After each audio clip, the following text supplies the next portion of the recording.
క్రీస్తునామములు శుభములు. సౌండ్ కొంచెం పెంచుతా.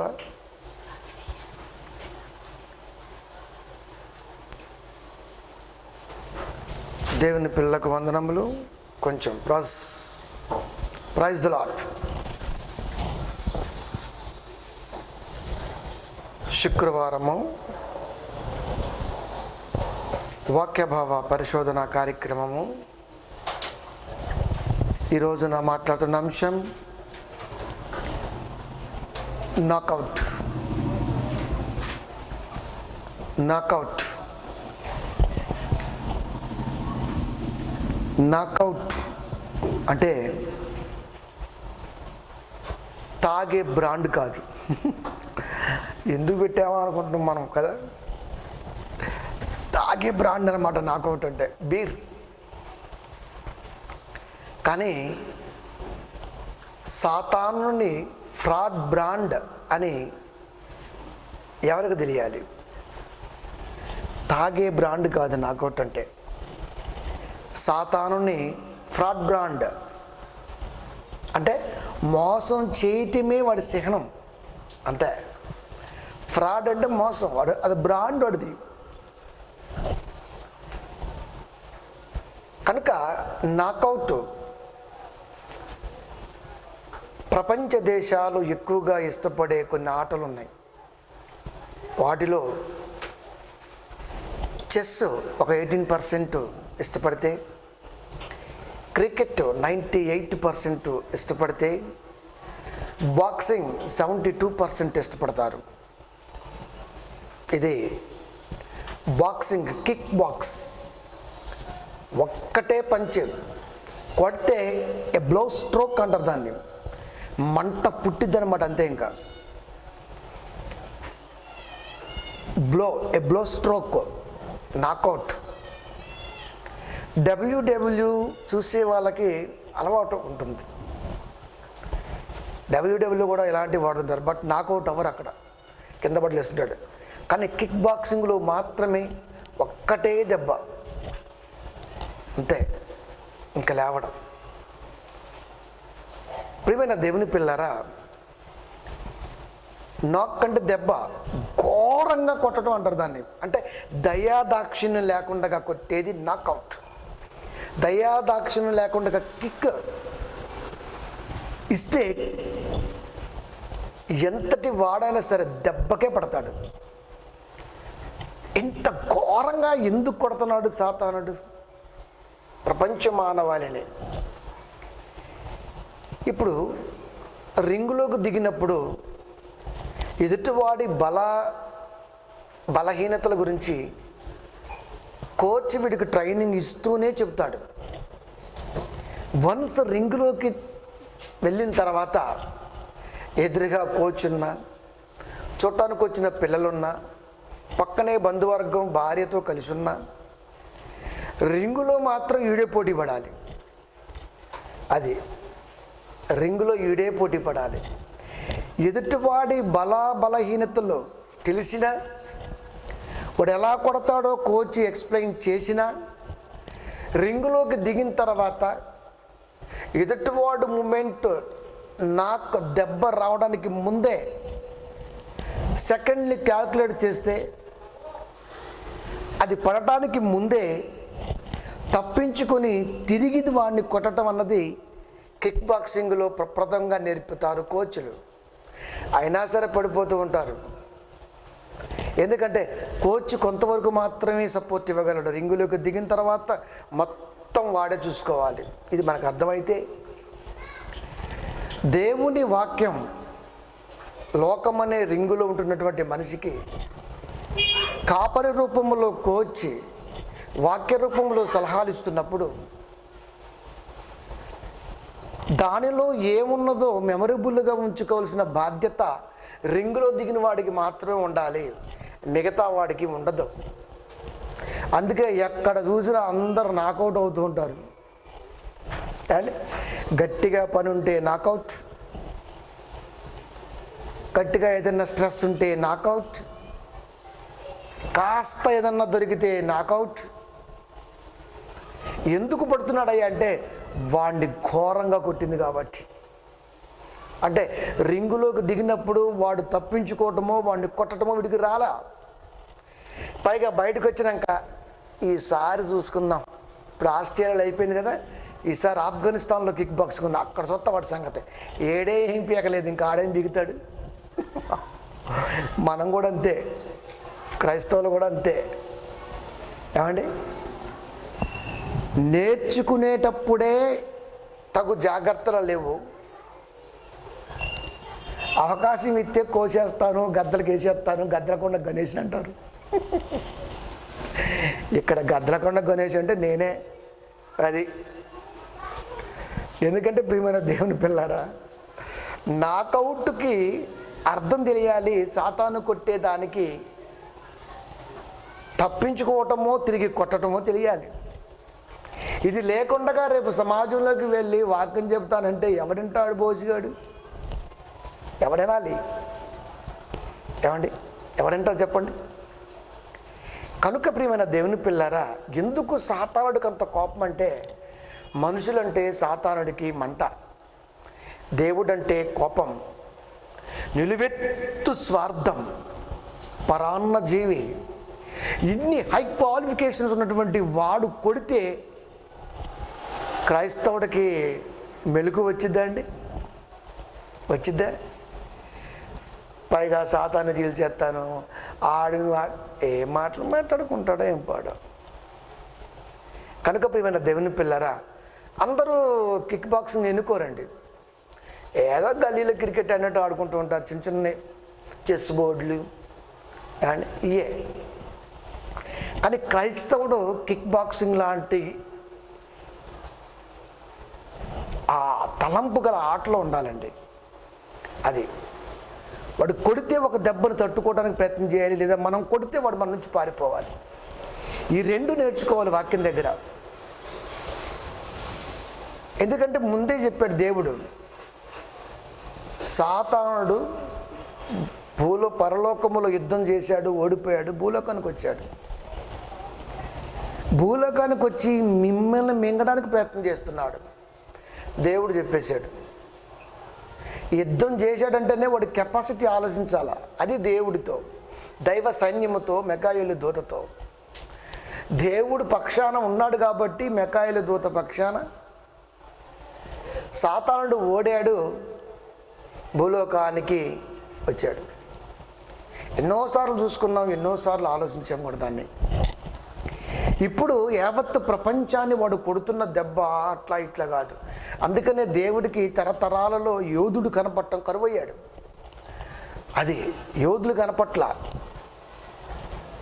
ఎందుకు కనపట్ల దేవుడికి యోధులయ్యా అంటే, యోధులుగా ఎదగటానికి వాళ్ళు రాలా ముందుకి. అది కనుక ప్రియమైన దేవుని పిల్లారా, మరి యోధులుగా ఎవరు పిలువబడతారు? యోధుడు అనేమని ఎవరిని అంటారు? ఇవన్నీ దాటుకుని రాగలిగిన వాడు మాత్రమే యోధుడు అవుతాడు. మిగతా వాళ్ళంతా చెప్పుకోవటమే అంతే. కనుక దేవుడికి చెప్పుకునేవారు కాదు, దేవుడు చెప్పుకునేవాడు కావాలి దేవుడికి. అది అది కోరుకున్నాడు దేవుడు. మేమున్నాం దేవా నీ పక్షాన, ఏం చేస్తున్నావు అయినా నా పక్షాన? ఏం చేయగలం? గట్టిగా పంట నొప్పి వస్తే మానేస్తున్నాయినా నువ్వు, గట్టిగా తలనొప్పి వస్తే మానేస్తున్నాయినా నువ్వు, మీ ఆమె సిల్లిగారులో కోడికూర వండి పెడితే మానేస్తున్నాయినా నువ్వు,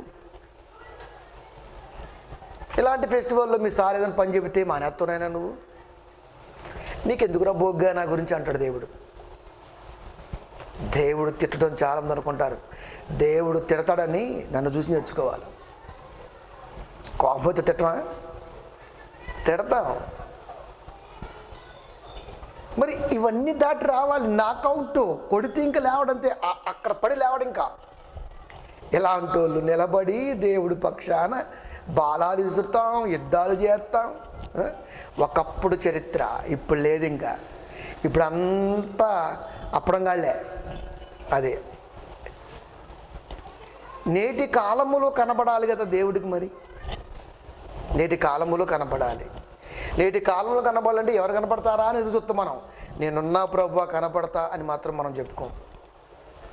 ఎందుకంటే ఇవన్నీ దాటి రావాలంటే అడు మగాడ్రా బుజ్జే, అనాలి దేవుడు. ఇవన్నీ దాటి రావాలి.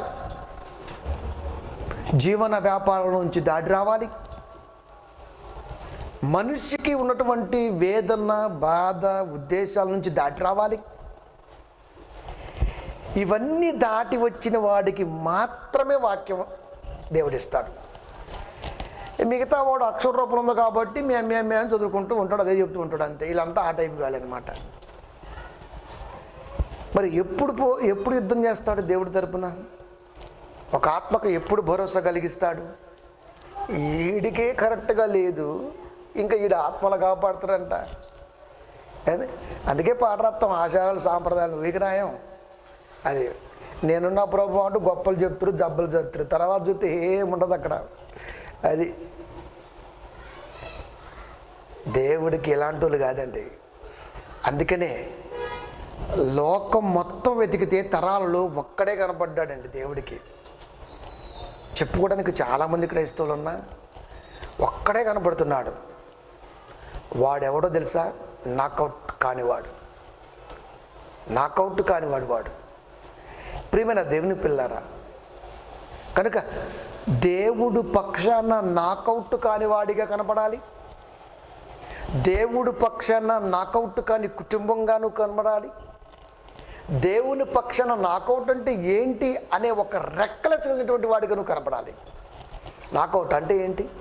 కష్టం అంటే ఏంటి? మనకు దేవుడికి వస్తాయండి కష్టాలు. ఏమండి, మనిషికి కాబట్టి దేవుడికి వస్తాయి. కష్టాల గురించి కూడా మాట్లాడేసుకుంటాం మనం. కష్టాలు అంత వచ్చినాయి, ఎంత వచ్చినాయి. నువ్వు మాట్లాడాల్సింది వాక్యం గురించి, కష్టాల గురించి, కన్నీళ్ళ గురించి, బాధల గురించి, ఇబ్బందుల గురించి. ఏమంటే ఇవి విండవు అయిపోయా. ఇప్పుడు ఎంతకాలం వింటాడు వీటి గురించి? ఇవన్నీ దాటి వచ్చి కదా యుద్ధం చేయాలి. ఇవన్నీ దాటి రావాలి. సైనికుడు అంటేనే ఇవన్నీ దెబ్బలు తగులుతాయి. ఇవన్నీ దాటి వచ్చి శత్రు సైన్యాన్ని చీల్చి దేవుడి కొరకు విజయాన్ని అందించాలి. అలాంటి వాడు ఎవడున్నాడండి అసలుకి? అందుకే వాడు వికటహట్టహాసం. వాడికి కాలము కొంచెమే తెలుసు. తన కాలము కొంచెమేని ఎరిగి 2000 సంవత్సరాలు దాటిపోయింది. కొంచెమనే మాట మనకు చూపించాడు, కానీ అసలు వాడి దగ్గర కొంచెమన్న పదమే లేదు. అంత మోస్ట్ డేంజర్గా వాడు ఈరోజు సమాజంలో కనబడుతున్నాడు. కానీ ఆ దేవుడికి మాత్రం వాడి గురించి చెప్పేవాడు కానీ, వాడు ఎలా కొడతాడో వర్ణించేవాడు కానీ కనబడకపోవటం వలన చాలా బాధపడుతున్నాడని వాక్యాన్ని బట్టి అర్థమైపోతుంటుంది. ఒకసారి వాక్యంలోకి వెళ్దాం. ఆదికాండము 2వ అధ్యాయము 16, 17 వచనములు. మరియు దేవుడైన యెహోవా ఈ తోటలో ఉన్న ప్రతి వృక్ష ఫలములను నీవు నిరభ్యంతరముగా తినవచ్చును. నిరభ్యంతరముగా అంటే అభ్యంతరం ఏమీ లేదు. అభ్యంతరం ఏమీ లేదు. నిరభ్యంతరం అంటే అభ్యంతరం లేకుండా తిను. అంటే దేవుడు ఎంత ప్రేమగా ఒక్కడై ఉన్నటువంటి భూలోక నరుడైనటువంటి కుమారుడు ఆదాము గారి గురించి మాట్లాడుతున్నాడు. అప్పటికొక్కడే కదా దేవుడు, ఆయనే. ఈ తోట చెట్ల ఫలములు ఒక్కడి కొరకు ఎంతేసాడా? ఏదేనంటే అరెకరం కాదు, అది ఏథెన్స్. చాలా క్రీడలు అక్కడ జరుగుతుంటాయి. చాలా సుందరమైన భూభాగం, టూరిజానికి పెట్టింది పేరు. అంత గొప్ప ప్రాంతం అది. ఈ తోట చెట్ల ఫలములు, ఈ ఏథెన్సులో ఉన్న ప్రతి చెట్టుని ఎంజాయ్ చేయి, మంచిగా తిను. ఎంత ప్రేమగా చెబుతున్నాడు చూసారా? తినవచ్చును నిరభ్యంతరంగా, అంటే ఏ మాత్రం డౌట్ పడకుండా తినేసేయి. అయితే మంచి చెడ్డల తెలివినిచ్చు వృక్ష ఫలములను తినకూడదు. అంటే మంచి చెడ్డల తెలివినిచ్చు వృక్ష ఫలములు ఈ ఏదైనా వనములో ఉన్నవి, అవి నువ్వు తినొద్దు. టెస్ట్ కొరకేసాడు అంతే. అవి వృక్ష ఫలాలు తింటే మంచి చెడు ఏం తెలీదు. ఫలాలే. కానీ ఒక్కడయ్యున్న కుమారుడులో ఎలాంటి బలహీనత ఉండకూడదని, గర్జించే సింహం వలె ఎవరిని మృంగుదా అని లోకానికి వచ్చింది, పరలోకంలో యుద్ధం చేసి అని దేవుడికి తెలుసు. అప్పటికి ఆదాముకు తెలియదు ఆ విషయం. పరలోకంలో యుద్ధం జరిగినట్టుగా, దేవుడు భూలోకాన్ని కలిగిస్తున్నట్టుగా, తను చేసుకుంటాడని, తను కొడతాడని తెలియదు పాపం ఆదాం గారికి. మనకు తెలుసు. కనుక మంచి చెడ్డ తెలియనిచ్చినటువంటి వృక్ష ఫలాలు నువ్వు తినకూడదు. నిరభ్యంతరంగా మిగతా తినొచ్చు, ఇవి నువ్వు తినకూడదు. నీవు వాటిని తినుదినమున సచ్చెదవు. నరునికి ఆజ్ఞాపించాడు, తింటే చస్తావు. అంటే దేవుడు ప్రారంభంలోనే మనిషిని పరీక్షలోకి నెట్టాడు. ప్రారంభంలోనే మనిషిని పరీక్షలోకి నెట్టాడు. అప్పుడే చేసుకున్నాడు, అప్పుడే మాటలు ఇచ్చాడు, అప్పుడే యవనాన్ని ఇచ్చాడు, యవన కుమారుడిగా చూసుకున్నాడు, అప్పుడే సమస్త జ్ఞానాన్ని ఇచ్చాడు. అన్నీ ఇచ్చుకుంటే వస్తున్నాడు, అన్నీ ఇచ్చుకుంటే వస్తున్నాడు. అప్పుడే అంటే ఏ లోపము లేనివాడుగా నరుని దేవుడు చేశాడు అని దీన్ని బట్టి మనకు అర్థమవుతుంది. అప్పుడే చెప్పాడు, నిశ్చయముగా నువ్వు తిన్నావా చస్తావు, తింటే పోతావు. అంటే ఏమి తినకూడదో ఏమి తినొచ్చో చెప్పి పరీక్షించటం అన్నది ప్రారంభంలోనే దేవుడు కోరుకున్నాడు. పరీక్షించాలి వాడిని.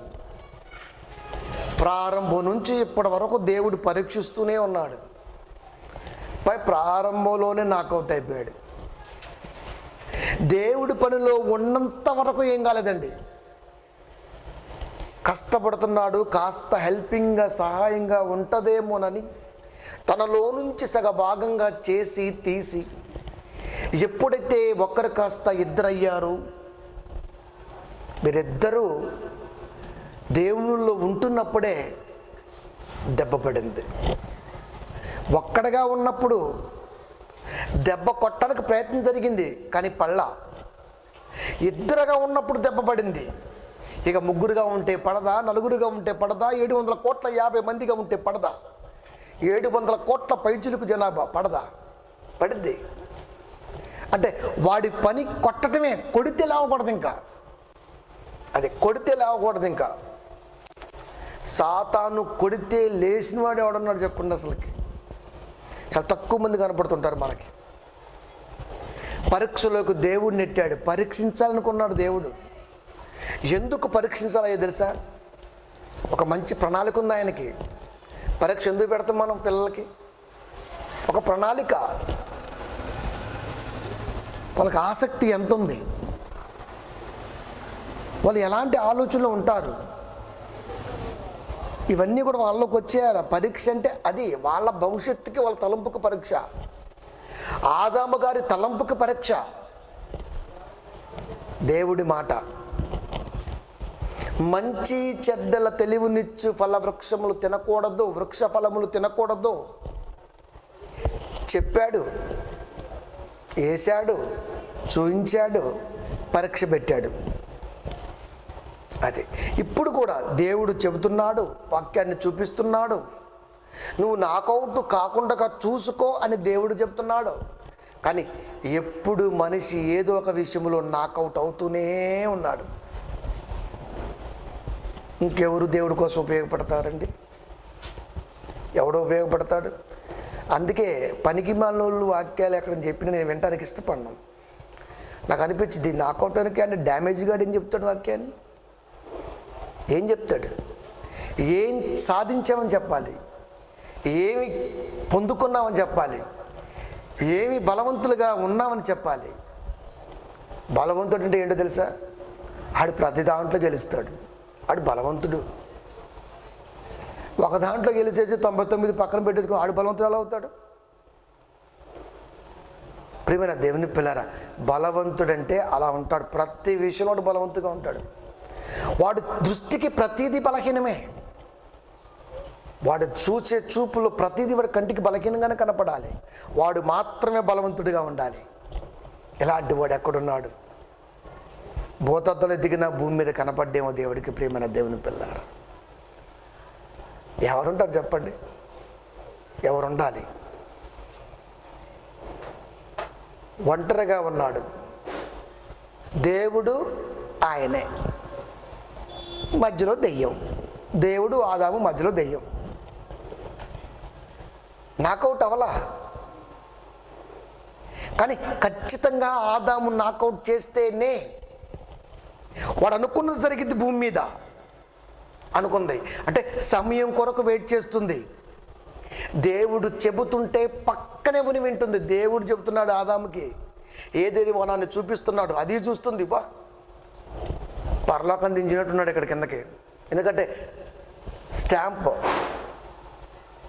భూలోకమే ఇంత అందంగా ఉంటే పరలోకం ఇంకెంత అందంగా ఉంటుంది. దాని స్టాంపే భూలోకం. ఉండే ఇల్లు ఎంత గొప్పగా ఉంటుందో గెస్ట్ హౌస్ కూడా అంతే గొప్పగా ఉంటుంది.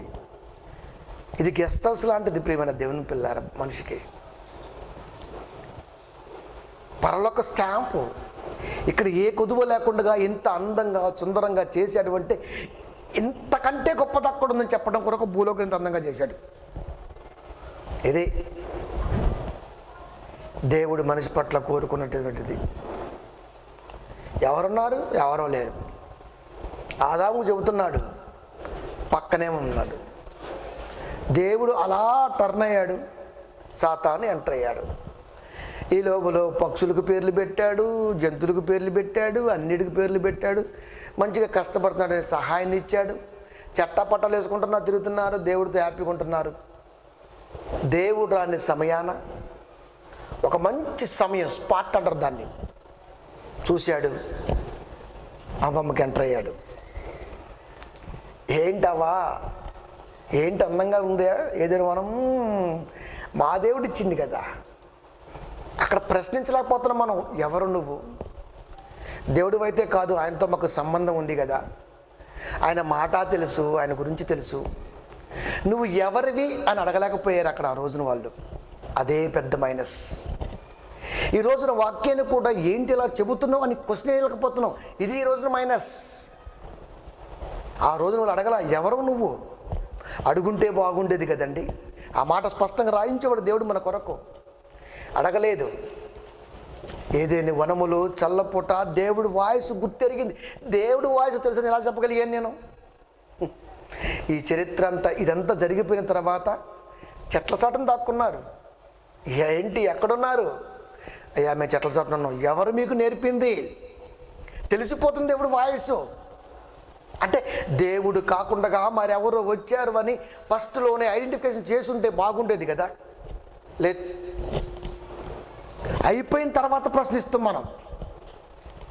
ఏమండి, అంత సొల్లంతా విన్నాక ఏంటోనండి వాక్యం పెద్దగా నచ్చలేదండి, ఆయన ఎందుకు ఎగిరాడు? ఇప్పుడు 2 గంటలు నువ్వు కూడా ఇష్టంగా కూర్చున్నావు కదా. మనం ఇష్టంగా కూర్చున్నాం 2 గంటలు. ఇష్టం లేకపోతే ఫస్ట్ లేచి వస్తాం కదండి. సినిమా అంతా అయిపోయినాక బయటకు వస్తా బాగా. మరి 3 గంటల కూర్చున్నాం. ఎలా కూర్చున్నాం అంటే పనికి మాలిన వాడివి అని అర్థమైపోయింది అక్కడ. 3 గంటల సమయాన్ని హెచ్చించావు. కానీ బయటకు వచ్చినాక బాగలేదన్న, బాగలేకపోతే ముందే వచ్చేయాలి కదా. ఇంకేం జరుగుద్దో చూద్దాం, ఇంకేం జరుగుతుందో చూద్దాం. ఇంకేం జరిగిద్ది ఫస్ట్లోనే తెలిసిపోద్ది. తెలీదా? తెలిసిపోద్ది. వాక్యానికి ఉన్న పట్టు కూడా అదే కదా. వాక్యం డెలివరీ అవుతుంటేనే ఇది ఎంత గొప్పగా మన మనసులోకి వెళ్ళిద్ది. ఇది రాబోతున్నప్పుడు ఎంత గొప్పగా నిలబడగలము, ఎంత గొప్పగా ఉండగలమని మనకు అర్థమైపోతుంటుంది. కానీ అంతా ఇప్పుడు ఏంటోనండి ఆ మీటింగ్ ఏం అర్థం కాల. ఇంకేం చదువుతుడే, ఇంకేం చదువుతుడరా, ఇంకేం చదువుతుడు అంటే అక్కడే తెలిసిపోతుంది మనం డమ్మీగాలమని. ఆ డమ్మీ కాడి దెబ్బ కొట్టింది లేవకోండి. ఇంకా నిజం ప్రియమైన దేవుని పిల్లారా, ఒక్కటే దెబ్బ, నాకౌట్. పడితే లేవాలి, ఇంకంతే. పడితే లేవల వాళ్ళు. కనుక ఉన్నది ఉన్నట్టుగానే చెప్పిద్ది వాక్యం. ఎప్పుడు దెయ్యం తృణీకరించి మాట్లాడటం జరగదు. మనోళ్ళే అతి జ్ఞానంతో మాట్లాడతారేమో కానీ సాతానుడు మాత్రం వాడుకున్నటువంటి గొప్ప లక్షణం ఏంటి తెలుసా? ఉన్న మాటనే తీసుకుంటాడు. కొత్తగా ఒక్క మాట కూడా వాడు క్రియేట్ చేసి మాట్లాడడం, అది వాడి లక్షణం. కానీ మనోళ్ళు హిబ్రూలు అలా ఉందండి, మరోసారి ఇలా ఉందండి, ట్రాన్స్లేషన్ ఇలా జరిగిందండి, కొడలా మాట్లాడడం. దేవుడు మాటను తీసుకుంటాడు. ఇంత గొప్ప టాలెంటెడ్ పర్సన్ వాడు, ప్రియమైన దేవుని పిల్లరా. సాతానుడు ఇంత గొప్ప టాలెంటెడ్ పర్సన్, వాడు పరాన్నజీవి, కొడితే అంతే, ఇంకా ఎవడు లేవడండి. లేచినవాడు లేదా వాడు కొడతాడని తెలిసినవాడు దేవుడికి ఉపయోగపడేవాడు. కనుక ప్రియమైన దేవుని పిల్లరా, దేవుడి ఉద్దేశం ఆనాడు ఆదాము గారికి చెప్పిన అదే దేవుని ఉద్దేశం ఈనాడు సమాజానికి చెబుతున్నా ఉపయోగపడేవాడు దేవుడికి కనబడట్లేదంటే నిజం, నమ్మాలి. అదే మాట తీసుకుంది అవ్వమ్మ వచ్చిన తర్వాత ఆమెకు అప్లై చేస్తుంది. అదే మాట ఎక్కడ మారదండి, వాడు మార్చడు కూడా. కాకపోతే చెబుతున్న దాంట్లోనే వాడు వాడుతున్న జ్ఞానం నిజంగా అమోఘం అండి. అది అందుకే చాలా సందర్భాల్లో మీరు పాము వల్లే యుక్త గలవాడు పావురు వల్ల నిష్కపటం వల్లే ఉండాలి అంటారు యేసుక్రీస్తు వారు. ఎందుకు? ఆనాడు పామునే వాడుకున్నది అంటే దాన్నే వాడుకో అని చెబుతున్నాడు దేవుడు. దాని జ్ఞానాన్ని వాడు, ఎక్కడైతే దెబ్బ తగిలిందో దాన్నే వాడు. అందుకే ఎప్పుడు అదే మాట అంటుంటాం, ఏ డబ్బుతో అయితే దేవుడికి దూరం చేసిందో అదే డబ్బుని చూపించి దేవుడికి దగ్గరకు తీసుకురావాలి. అదే యేసుక్రీస్తు వారి జ్ఞానమే కదా ప్రియమైన దేవుని పిల్లలు, అది ఆయనదే కదా. ఎక్కడైతే దెబ్బ తగిలిందో అక్కడి నుంచి ప్రారంభించాలన్నాడు దేవుడు. ఎందుకంటే నాకౌట్ పడ్డాడు, పడ్డప్పుడు వెంటనే లేస్తాడు, లేచి ఆలోచిస్తాడు, వీడు తీసుకునే మూమెంట్ ఏంటి, చూపించే మూమెంట్ ఏంటి, చెయ్యి జస్ట్ ఎలా అని ఇలా కొడతాడంతే. ఇది బాక్సింగ్ మీద ఇంట్రెస్ట్ మనకు బాగా అర్థమవుద్ది.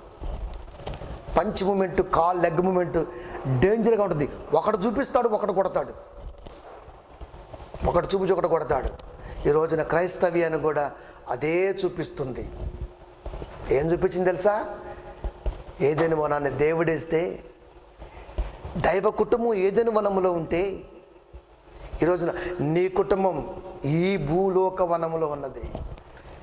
ఇప్పుడు నిన్ను చూపించేది పని, పిల్లలు, మరొకటి మరొకటి మరొకటి మరొకటి మరొకటి. పని చేయకపోతే ఎట్లా? పని చేయకపోతే కుటుంబం వెళ్ళదు కదా. అంటే పని చేస్తే మాత్రం కుటుంబం వెళ్ళిద్దా? పని చేయకపోతే కుటుంబం వెళ్ళదు, నిజమే. పని చేస్తే మాత్రం కుటుంబం సేఫ్ జోన్లో ఉంటుందా? పనికి వెళ్ళి చేస్తే ఏం చేస్తా? పని చేస్తే కుటుంబం వెళ్ళిద్ది, బాగానే ఉంది. పనికి వెళ్తానో, పని నుంచి వస్తానో, సస్తే ఏం చేస్తావు? కష్టం ఇంటికి రాదు, శవం ఇంటికి రాదు. ఎందుకు? ఫస్ట్ మార్చుకు పోవాలి గాంధీకి. ఆడు 3 రోజులు ఉంచుకుంటాడు, పండగ చేసుకుంటాడు, లోపల మొత్తం ఒలిసేసుకుంటాడు. అది జాంకాయలు, చక్కెర కేడీలు మొత్తం ఉంటాయి లోపల, ఒలిసేసుకొని బాటిల్లో పెట్టుకొని జస్ట్ బాడీని చుట్టిస్తాడు. అప్పటికే డికంపోజ్డ్ వచ్చింది. దించడంతోనే ఒకటే మాట అంటాడు, గంట తీసేయాలి శవం, అంతే. అయిపోయిందా? అయిపోయింది. ఎలా నేర్పింది? నిన్ను పెంచింది దేవుడే, కుటుంబంగా ఇచ్చింది దేవుడే, గర్భఫలాలను ఇచ్చింది దేవుడే, తనలోకి నింపుకుంది దేవుడే. పని చేసుకుంటే బతుకుతావు అని ఎవరు నేర్పాడు? దేవుడిని చెప్పలేదు ఎక్కడ, నువ్వు పని చేసుకుంటేనే బ్రతుకుతావు అని. ఎక్కడ లేదు బైబిల్లో. పని అన్నది మనం చేసుకుంటే మన కొరకు. అది నువ్వు దేవుడి కొరకు పని చేసావు అనుకో, ఆయన నీ కొరకు చాలా పని చేస్తాడు. ఇది నమ్మడు మనిషి. ఎందుకు చెప్పండి? ఇది నమ్మడం. దేవుడి పనిలో ఉంటే భవిష్యత్తు బాగుంటుందని నమ్మే క్రైస్తవులు లేడు. మనం పని చేసుకుంటే ఏమొస్తారా? పని చేసుకుంటే ఏమొస్తాయి? మహా అయితే కూలి వచ్చింది, దాన్నే లేబర్ ఛార్జ్ అంటావు.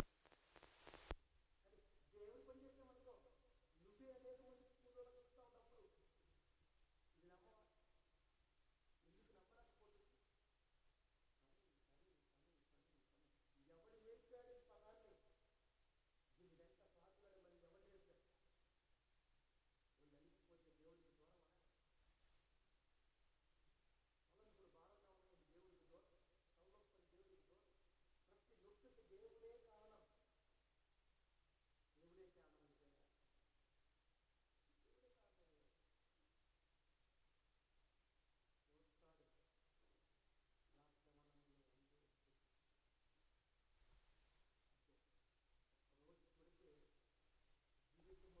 కాలు ముందుకు సాగదు, అవిటివాడిగా ఉండిపోతాం. అప్పుడేం చేస్తాం పని? అప్పుడేం చేయాలి? పెట్టి మళ్ళీ వచ్చింది తీసి మళ్ళీ పెట్టి అప్పుడేం చేయాలి?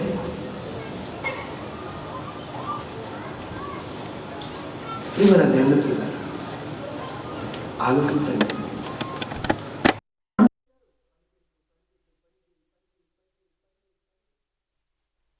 తెలియదా నీకేమి ఇవ్వాలో? నమ్మం. కొంచెం బాగా తీసి ఫస్ట్ ఎందుకు నమ్మో తెలుసా? వాక్యం మీద మనిషికి అంత నమ్మకం లేదండి, ఉండదు కూడా. ఎందుకంటే మనిషే కాబట్టి. ప్రియమైన దేవుని పిల్లారా, అందుకని నన్ను ఆజ్ఞాపించాడు. విన్నది అవ్వమ్మ జీవితంలోకి ఎంటర్ అయింది, వెంటనే సాతాను కూడా ఎంటర్ అయ్యాడు. అయ్యి అంటున్న మాట 3:1 ఆదికాండం, దేవుడైన యెహోవా సమస్త భూజంతువులలో సర్పము యుక్తి గల దయ్యుండెను. దేవుడు యెహోవా చేసేటువంటి సమస్త భూజంతువులలో సర్పాన్ని యుక్తి గలగా చేశాడు.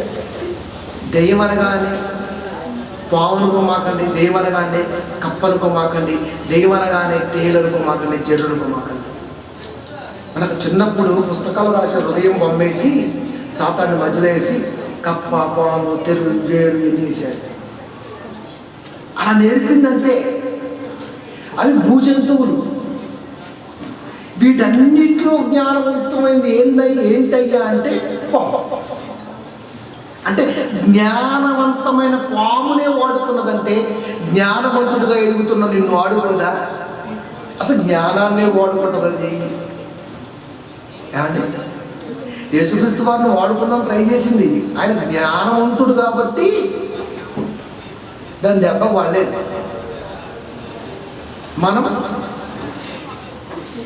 మనం జ్ఞానవంతులుగా ఎదగడానికి ప్రయత్నిస్తున్నాం, మనం పడతాం.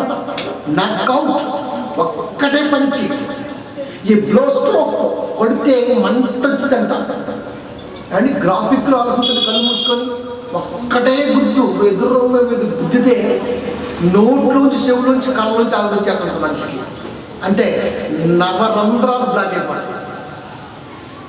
అలా కొట్టింది ఈ రోజున క్రైస్తవ్యాన్ని. అందుట్లో అందరూ పడుతున్నారు. పడనివాడే దేవుడికి ఉపయోగపడతాడు.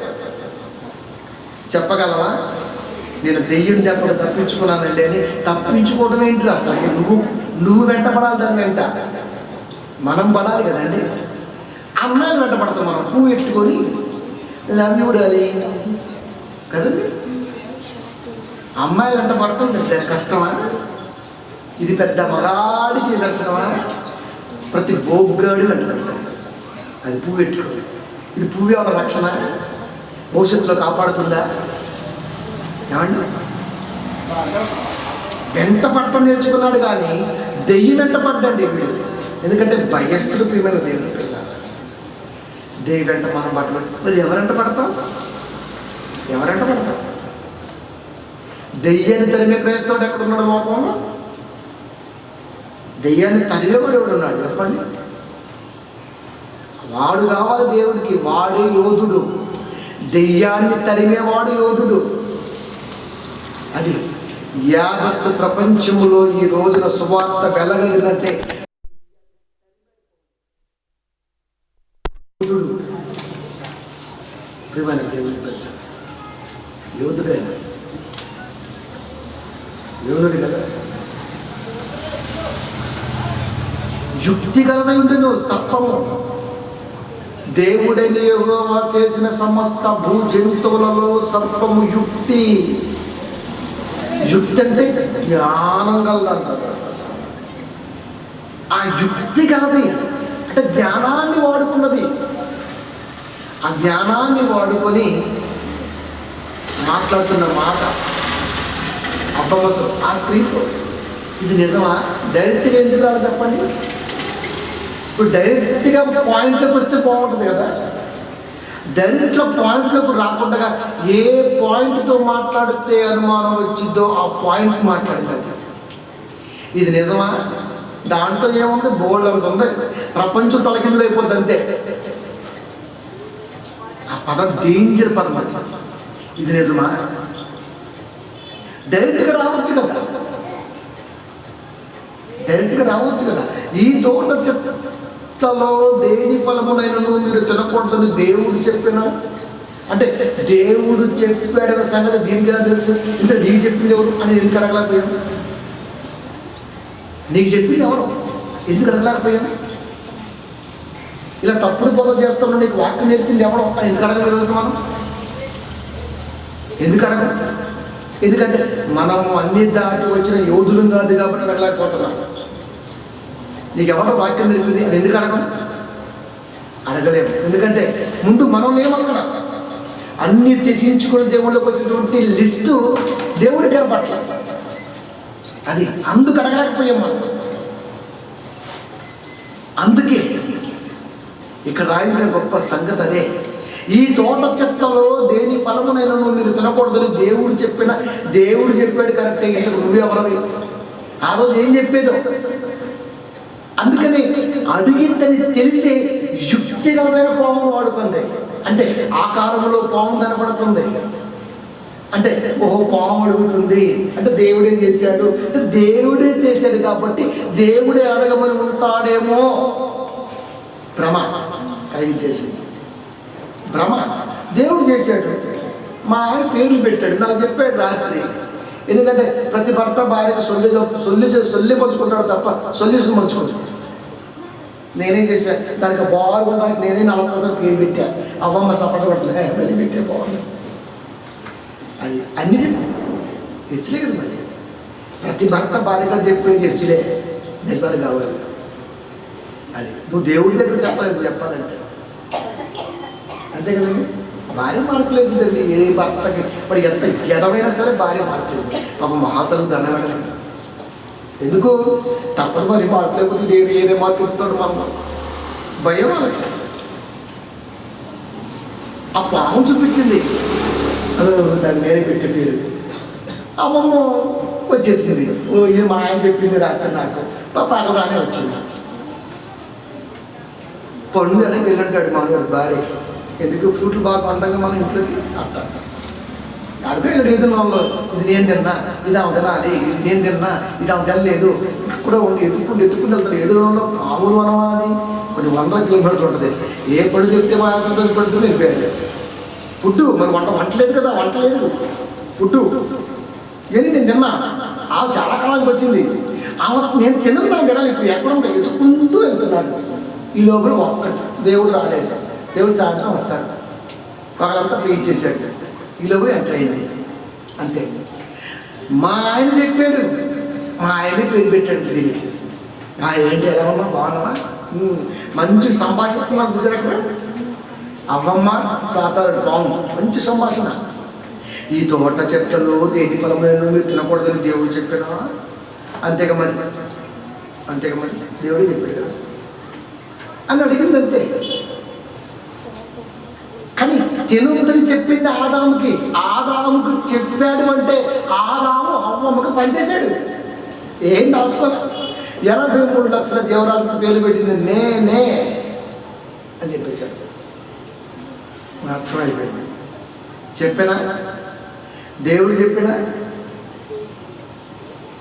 దేవుడు కలిగించిన భూజంతువు వారు పెట్టినటువంటి పేరు అది మెచ్చిన దేవుడు. అంటే దేవుడే అడగడానికి పంపించుంటాడేమో. అంటే ఎవరు లేరు కదా తోడు. పాము వచ్చింది, ఇంత మంచిగా మాట్లాడుకోవచ్చు. అవును అంతే. మాట్లాడుకుంటూ అన్నీ ఓకే. కానీ ఒకటే సావని ట్రై చేయాలి. నేను తింటాను తిరిగి అంతే. తినేసింది. చచ్చిపోలే. దేవుడు అబద్ధం ఆడేసాడు. అంతే, దేవుడు అబద్ధం ఆడేసాడు. అంటే ఎంతటి వారినైనా సరే ఖచ్చితంగా వాక్యానికి దూరం చేయగల కెపాసిటీ తలంపులకు ఉంటుంది. ఆ తలంపులు దాటి రాగల యోధుడు ఎవడని చెప్తున్నాడు. అది దేవుడు చెప్తున్నాడు ఇక్కడ. ఎంతటి వాడినైనా సరే చిన్న సైకిల్ మీద సేవ ప్రారంభం, 10 ఏళ్ళ తర్వాత కారు, 15 ఏళ్ళ తర్వాత రేంజ్ పెరిగింది, 25 ఏళ్ళ తర్వాత అందరి స్థితిలో ఉంటాడు, 60 ఏళ్ళు వచ్చినా సరే తల నల్లగా పడింది. నాకు 60 ఏళ్ళు వచ్చానుకోండి, సూపర్ తెల్ల ఉంటుంది కింద మొత్తం. అప్పుడు పెరుస్తా గడ్డ. నీకు శాంత చెప్పిన 60 ఏళ్ళ వయసులో కాపరి కూడా జుట్టు నలిపోయింది. ఏమండి అంటే ఎక్కడ పెట్టాడు దృష్టి అంతా? సౌమ్య పార్లర్. అంతే కదా, సౌమ్య అంటే పేరు కాదు, సౌందర్యం, అదే సౌమ్యం. ప్రియమైన దేవుని పిల్ల, అక్కడే అర్థమైపోతుంది నాకు. ఏం చేస్తున్నాడు, వాడి తలంపులేంటి అని ఎక్కడ కొడితే పడతాడు. నేను ఇది చేస్తున్నా, నా తలంపు ఇది, ఇక్కడ కొడతావా అని అడిగేవాడు ఎవరు? నేను ఇది చేస్తున్నా, నా తలంపు ఇది, నన్ను కొడతావా, ట్రై చేసుకో. అట్లా ఉంటాడండి క్రైస్తవుడు. అట్లా ఉండేవాడు కావాలి దేవుడికి. అది అంటే తలంపులు టార్గెట్ వాడు చేయడం కాదు. దేవుడు చెప్పిన వాక్యం అన్నది మన దగ్గర ఉంటే, మన తలంపులను వాడు ఎలా టార్గెట్ చేస్తాడో ముందే తెలిస్తే పంచి ఎలా ఇవ్వాలో మనం డిసైడ్ చేస్తాం. వాడు క్రైస్తవుడు. అది మీరు తినకూడదని దేవుడు చెప్పానా? చెప్పాడు. నిజంగా తింటే సావరు. నిజమా? మీ ఆయన లేడు కదా, నువ్వు చూసుకుంటే హాస్పిటల్ తీసుకెళ్తా హాస్పిటల్ తినేసా అంతే. పాము మీద ఉన్న నమ్మకం, అది కలిగించినటువంటి మాట నమ్మకం, అదే దేవుడి మాట నమ్మకం కలిగించింది. తిన్నది ఏమీ కాల. ఒక్కసారి మంచి ఏంటో చెడేంటో తెలిసిపోయింది. దేవుడు రంగప్రవేశం ఏం జరిగింది, సో అండ్ సో జరిగింది. ఎక్కడ కూడా ఆదాము గారు లేనప్పుడు ఒకటంటూ వచ్చిందని దేవుడికి విన్నవించుకోవడం రాలా. ఈ రోజున క్రైస్తవులకు దేవుడికి ప్రార్థన చేయటం వల్ల రావడం, విన్నవించుకోవడం రాలా. దేవుడికి విన్నవించుకుంటే బాగుండేది. ఆదాము గారు లేరు, మీరేమో రాలేదు, ఇదేదో ఎంటర్ అయింది, పైగా మా రాత్రి చెప్పాడు ఇదే చేసింది, నువ్వే దీనికి ఓకే అన్నమాట, పాముని పేరు పెడితే దానికి జ్ఞానం ఇచ్చామంట, అదేదో నిలా ఉంచింది, ఎంత బాగుండేది. ఇంకొక రకంగా ఉండేది ఈరోజు మానవాళి పరిస్థితి భూమి మీద. మొత్తం ఇద్దరు కూడా దేవుడి మీద పెట్టేశారు. అంటే తప్పుతోని దేవుడిని లోకం అప్పుడే చూపించేసింది. దేవుడు తప్పుతోడు. పరీక్ష పెట్టడం తప్ప, ప్రేమగా అలాంటి తినకూడదని చెప్పడం తప్ప, దేవుడు చేసిన తప్పేంటి? ఏదేను వనములో ఏంటి దేవుడు చేసింది? ఏంటి ప్రియమైన దేవుని? ఈ రోజున ప్రతి ఆటంకానికి దేవుడి మీద ముడిపెట్టేవాడు లేడా? ఉన్నాడు. అంటే వీడు ఇలా ముడిపెడతాడనే దేవుడిని కన్నాడు. ప్రతి ఆటంకాన్ని ముడి విప్పినట్టుగా విప్పుతాడు నా పక్షాన్ని కన్నాడు. ఆలోచించండి ప్రియమైన దేవుడు. అంతే, బాధపడ్డాడు. దెబ్బ మామూలుగా వల్ల అది కొట్టిన దెబ్బేమో కానీ వీళ్ళు కొట్టిన దెబ్బ దేవుడికి ఎక్కువ బాధపడింది. అది కొట్టిందేమో కానీ వీళ్ళు కొట్టింది ఎక్కువైపోయింది దేవుడికి. అంటే ఎదురు మాట. నేను కలిగించింది ఒక రకం అయితే వీళ్ళు అనుకున్నది ఒక రకం, వీళ్ళకి నేర్పింది ఇప్పుడే ఇలా చేసిందంటే నేను అనుకున్న కళలు కన్నటువంటి లోకం ఎప్పుడు నిండుతుంది? నిండినా నా పక్షాన ఎందరు ఉంటారు? మాట అన్నాను కదా, కోటాను కోట్ల పిల్లలు కావాలని, వాళ్ళంతా రావాలి, ఆ మాట నెరవేరాలి. కానీ వచ్చిన వాళ్ళు ఎందరు ఉంటారు నా పక్షాన? పోనీ నా పక్షాన ఉన్న వాళ్ళు ఎంత నిలబడతారు నా పక్షాన? వచ్చిన వాళ్ళు ఎందరు, ఉన్నవాళ్ళు ఎందరు, కొందరులో ఎందరు. అక్కడి నుంచి దేవుడు బాధపడుతూనే ఉన్నాడు. అంటే నా కౌట్ మానవాళ్ళని కొడితే ఇప్పటి వరకు దాని బారి నుంచి ఒక క్రీస్తే బయటకు వచ్చాడు. మిగతా వాళ్ళు ఎందుకు రాలేకపోయారు? ఎందుకు రాలేకపోతున్నారు? ఇలా నేర్పరు మనకు వాక్యాలు. అది మనకంతా సూర్యవారం ఉండబట్టే మనకి ఏంటి అర్థం అవట్లా. నాకౌట్ అనగానే మనకి మంచి బ్రాండ్, ఆ లెటరింగ్ కూడా నాకౌట్ సీజన్ అన్నట్టు పెట్టేశారు.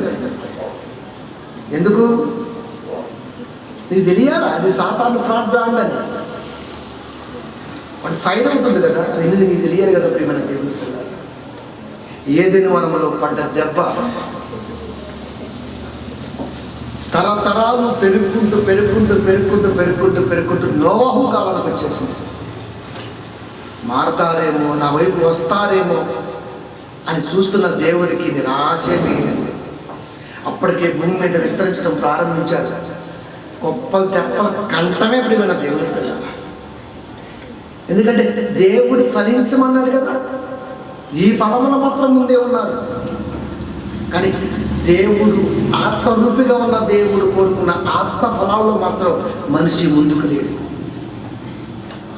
ఈ ఫలాలు ఫస్ట్ అని సంవత్సరం నామాలు కనకపోతే లేదు లోపం ఉంది, 3 ఏళ్ళకి పిల్లలు పుట్టడానికి లేదు లోపం ఉంది, టెంపం కాడు తప్పు కూడా అంటారు. ఇవన్నీ తెలిసి వాడికి బాధ. కానీ దేవుళ్ళకి వచ్చిన తర్వాత వెనక్కి తిరిగి చూసుకుంటే ఎలా ఫలాన్ని చెందావు అని మాత్రం ఆలోచించావు. అసలు తప్పన్నాడు ఈడు వాడు కాదు, ఎవడ ప్రియమైన దేవుడు. ఇక్కడ కదా ఆలోచించాలి మనిషి అన్నవాడు. భూలోకంలో ఎంతకాలం ఉంటామేంటి?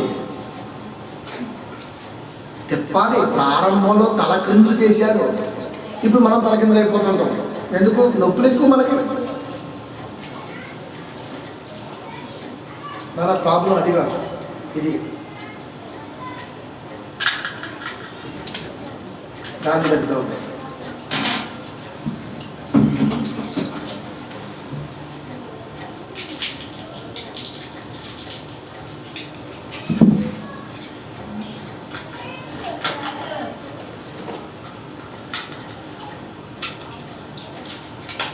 వచ్చి చూసుకో. నొప్పులు ఎక్కువ మనకి, ప్రతిదీ కూడా నొప్పే ప్రియమైన దేవుడు. ప్రతిదీ కూడా నొప్పే. ఏమండి? ప్రతిదీ నొప్పే. నోవాహు కాలం వచ్చే సమయానికి,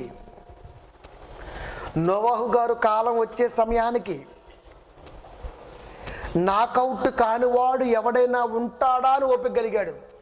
ప్రతి తరం నాకౌట్, ప్రతి తరం నాకౌట్, ప్రతి తరం నాకౌట్.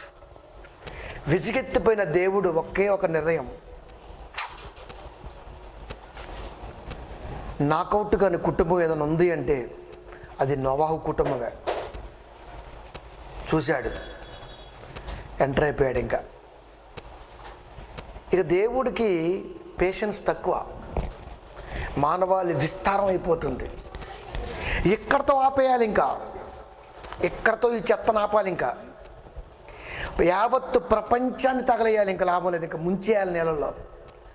నాకౌట్ కానీ ఒక కుటుంబం ఉంది, ఆ కుటుంబం నుంచి రావాలి ఇప్పుడు నీతిమంతులు. ఇంకా అంటే అప్పటి వరకు నీతిమంతులు లేరా అంటే అప్పటి వరకు దేవుడికి కనబడలేదంటే మీరు నమ్మండి, కనబడలేదు. ఇక ఒకే ఒక కుటుంబం కనబడింది. ఆదాము గారి దగ్గర నుండి మొదలు పెడితే నోవాహు గారి దగ్గరకు వచ్చేంత వరకు భూలోకం మొత్తం వ్యాప్తి చెందుతున్నా, జనాభివృద్ధి జరుగుతున్నా, దేవుడికి ఉన్నటువంటి ఫలం కనబడిన వాడు, దయ్యం నుంచి తప్పించుకొని వాడు వెతికినా కనబడని స్థితిలో ఉంటున్నారు గనుక అవన్నీ తీసేయాలి అనుకున్నాడు దేవుడు. నాకౌట్ కానీ కుటుంబం ఒకటి ఉంది, ఆ కుటుంబం నుంచి ఇప్పుడు నేను ఎన్నుకోవాలి నిర్ణయించుకున్నాడు. నోవాహు దగ్గరకు వచ్చి నోరు విప్పి అన్న మాట నిజంగా ఇప్పటికీ నాకు ఆశ్చర్యమేనండి. ఆ మాట ఎలా అనగలిగాడు? ఇన్ని కోట్ల మంది జనం అప్పటికే లోకానికి వచ్చి ఉన్నారు కదా. కానీ దేవుడు దృష్టి ఎన్ని కోట్లలో ఉన్న దేవుడు కొరకు ఉన్న యోధుడిని మర్చిపోవడం సంగతి మర్చిపోవాలి, జ్ఞాపకం ఉంచుకోవాలి, మర్చిపోకుండా.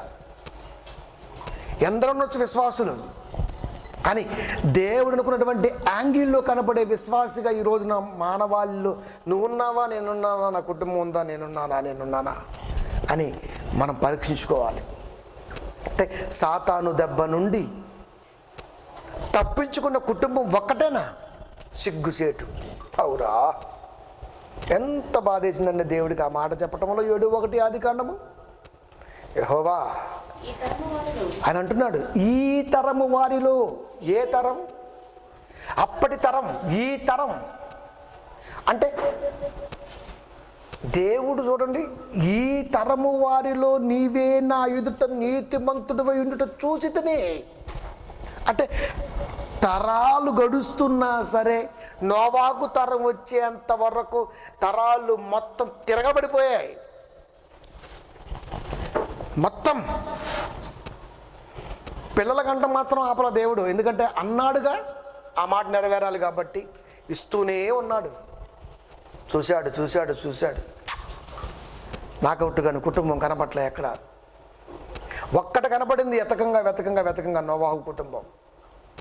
ఈ తరము వారిలో నీవే నా ఎదుట నీతిమంతుడవై.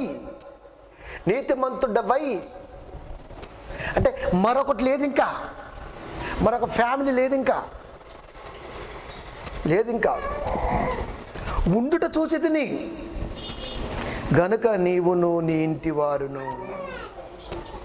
ఈ తరము వారిలో నీవే, సింగిల్ వర్డ్, నోవాహు. ఇప్పుడు అంటున్నాడు, నీవును నీ ఇంటి వారును. నీ ఇంటి వారు కనపడ్డాను అనొచ్చుగా, ఇన్క్లూడింగ్ అదే. యజమానుడు కాబట్టి, యజమానుడు బట్టి కుటుంబం ఉంటుంది కాబట్టి, నీవే అంటే నీ కుటుంబం వారే అని అర్థం అక్కడ. కనుక నీ కుటుంబం మొత్తం ఓడలోకి వెళ్ళండి, అంతే. ఓడలోకి వెళ్ళండి. ఇక నోవాహుకు అర్థమైపోయింది, ఓడలోకి వెళ్ళమంటే ఓడ చేయాలి కదా. కొలతలు ఇచ్చాడు, ఎక్కడికి వెళ్ళాలి? అవి అక్కడ దొరకవు. అవి జాతిగల మొక్కలు. అవి ఎక్కడుంటాయి? ఎక్కడో ఉంటాయి. అక్కడికి వెళ్ళాలి. 3 కొడుకులు, 3 కోడండ్రు, భార్య, 8 ఈయనతో కలిపి వెళ్ళి వాళ్ళకి అదే పని. మరి తిండి ఎలా? ఇప్పుడు చెప్పండి. ఇప్పుడు ఓడ కట్టాలి ఇప్పుడు ఫాస్ట్లో. మరి తిండి ఏంటి? నోవాహు గారు పని చేసుకుంటే కదా తిండి వచ్చేది. మరి తిండి ఏది అంటే పగలంతా పని చేసుకొచ్చి నైట్ మొత్తం ఓడ కడుతున్నాడనే. రేయింబగలు కడితేనే 100 ఏళ్ళు దాటింది అక్కడ. ఓడ కట్టడమే పని, అంతే. ఇంకా ఎక్కడ తేవాలి? చితిసారకపు మ్రాను ఎక్కడ దొరుకుతుంది? ఎక్కడ దొరుకుతుంది? అడవిలో దొరుకుతుంది. అది ఎలా ఉంటుంది? నేలల్లో ఉంటుంది. నేలలో ఉన్న ప్రతి చెట్టుని అబ్జర్వేషన్ చేయాలి. నోవాహుకి ఎలా తెలుస్తుంది చితిసారకని? ఎలా తెలుస్తుంది? చితిచారకపు చెట్టు మ్రానుతో ఓడం చేయి. ఎక్కడుంది? నీళ్ళల్లో ఉంది.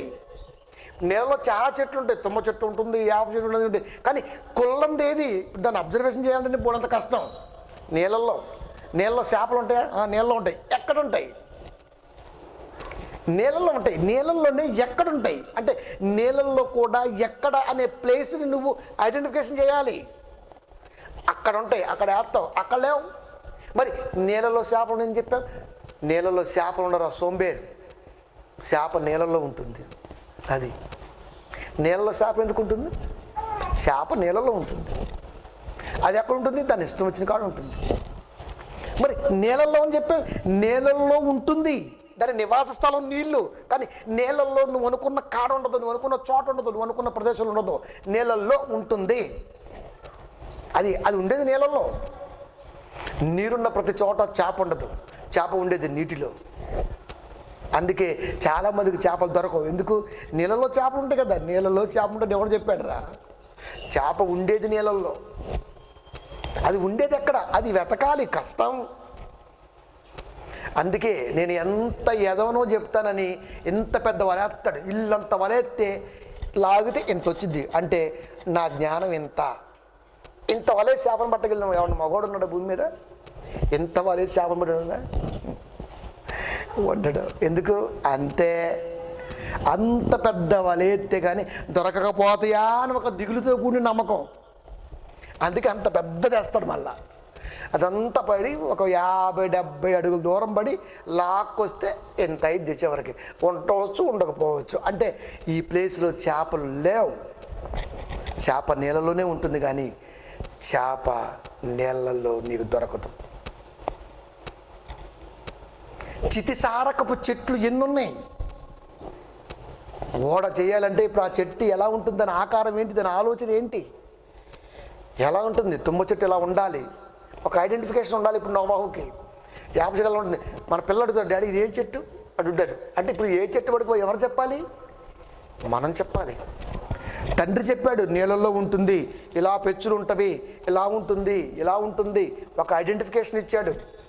వెళ్ళి నీళ్ళల్లో ఉన్న చెట్టుని కట్ చేసి యావత్తు కుటుంబం, ఆయన కుటుంబం మొత్తం 120 సంవత్సరాలు కష్టపడితే దేవుడు అనుకున్న యాంగిల్ వచ్చింది. మరి వాళ్ళు తినటానికి తిండేంటి, వాళ్ళకి ఏంటి ఫుడ్ ఏంటి, దేవుడి పనిలో ఉంటే ఆకలి తెలియదు. మనకు చెప్పాడు 120 years అని, కానీ వాళ్ళకి తెలియదు 120 years అని. వాళ్ళు పనిలో నిమగ్నం అయిపోయారు.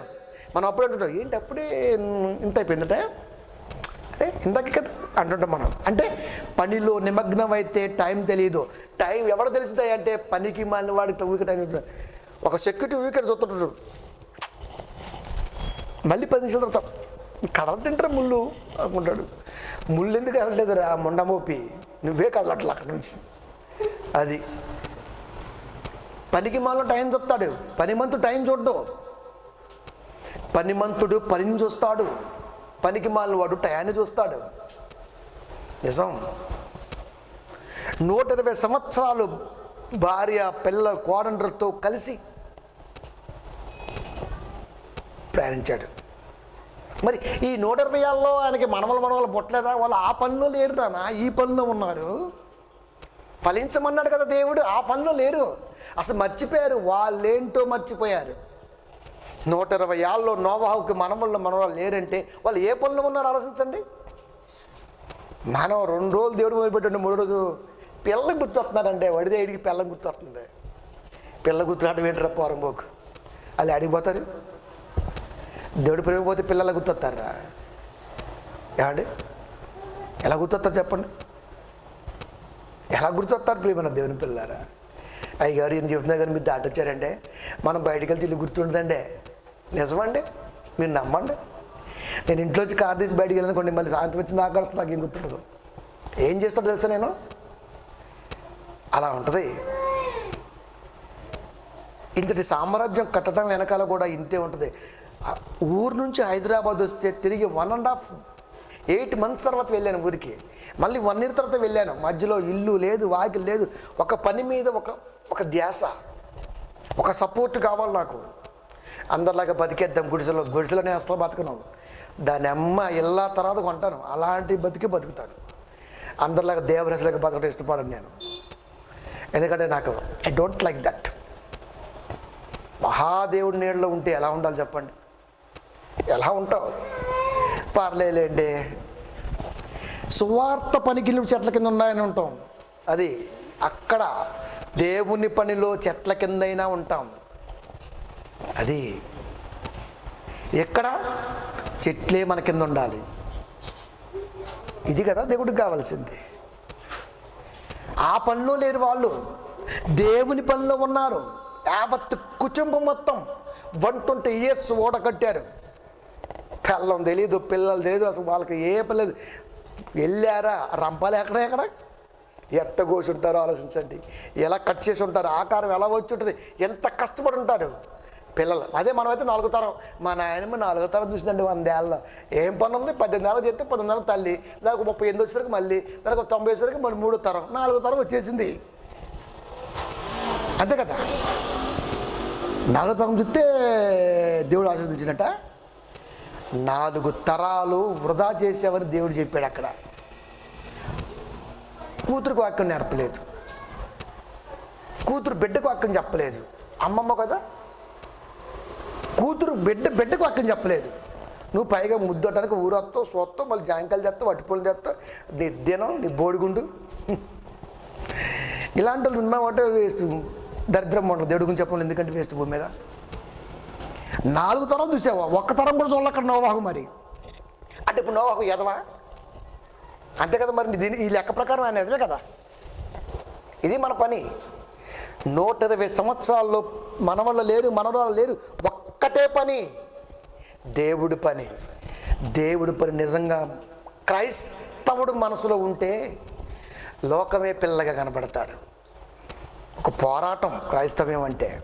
పోరంబోగులు మొత్తం ఆరాటంగా ఉంటారు. వాడేం పనికి వస్తాడు దేవుడికి? వాడు దేనికి పని చేయడం? దేవుడికి పని చేస్తాడు ఇంకా? ఏమండి, ఏ పనిలో ఉన్నారు చెప్పండి? నీవే నా నీతిమంతుడివి కనుక నీవు ఇంటి వారిని ఓడలో ప్రవేశించండి. ఓడలో ప్రవేశించండి. ఓడలోంచి వచ్చిన తర్వాత కదా నోవహు కుమారులు షేము హాము యాపెతు గర్భాల తర్వాత పుట్టారు కదా పిల్లలు. ఇప్పుడు ఓడలో ఉన్నప్పుడు కొన్ని రోజులు, కొన్ని వారాల పాటు వర్షం, కొన్ని వారాల పాటు నీళ్ళు వింకిపోవటం.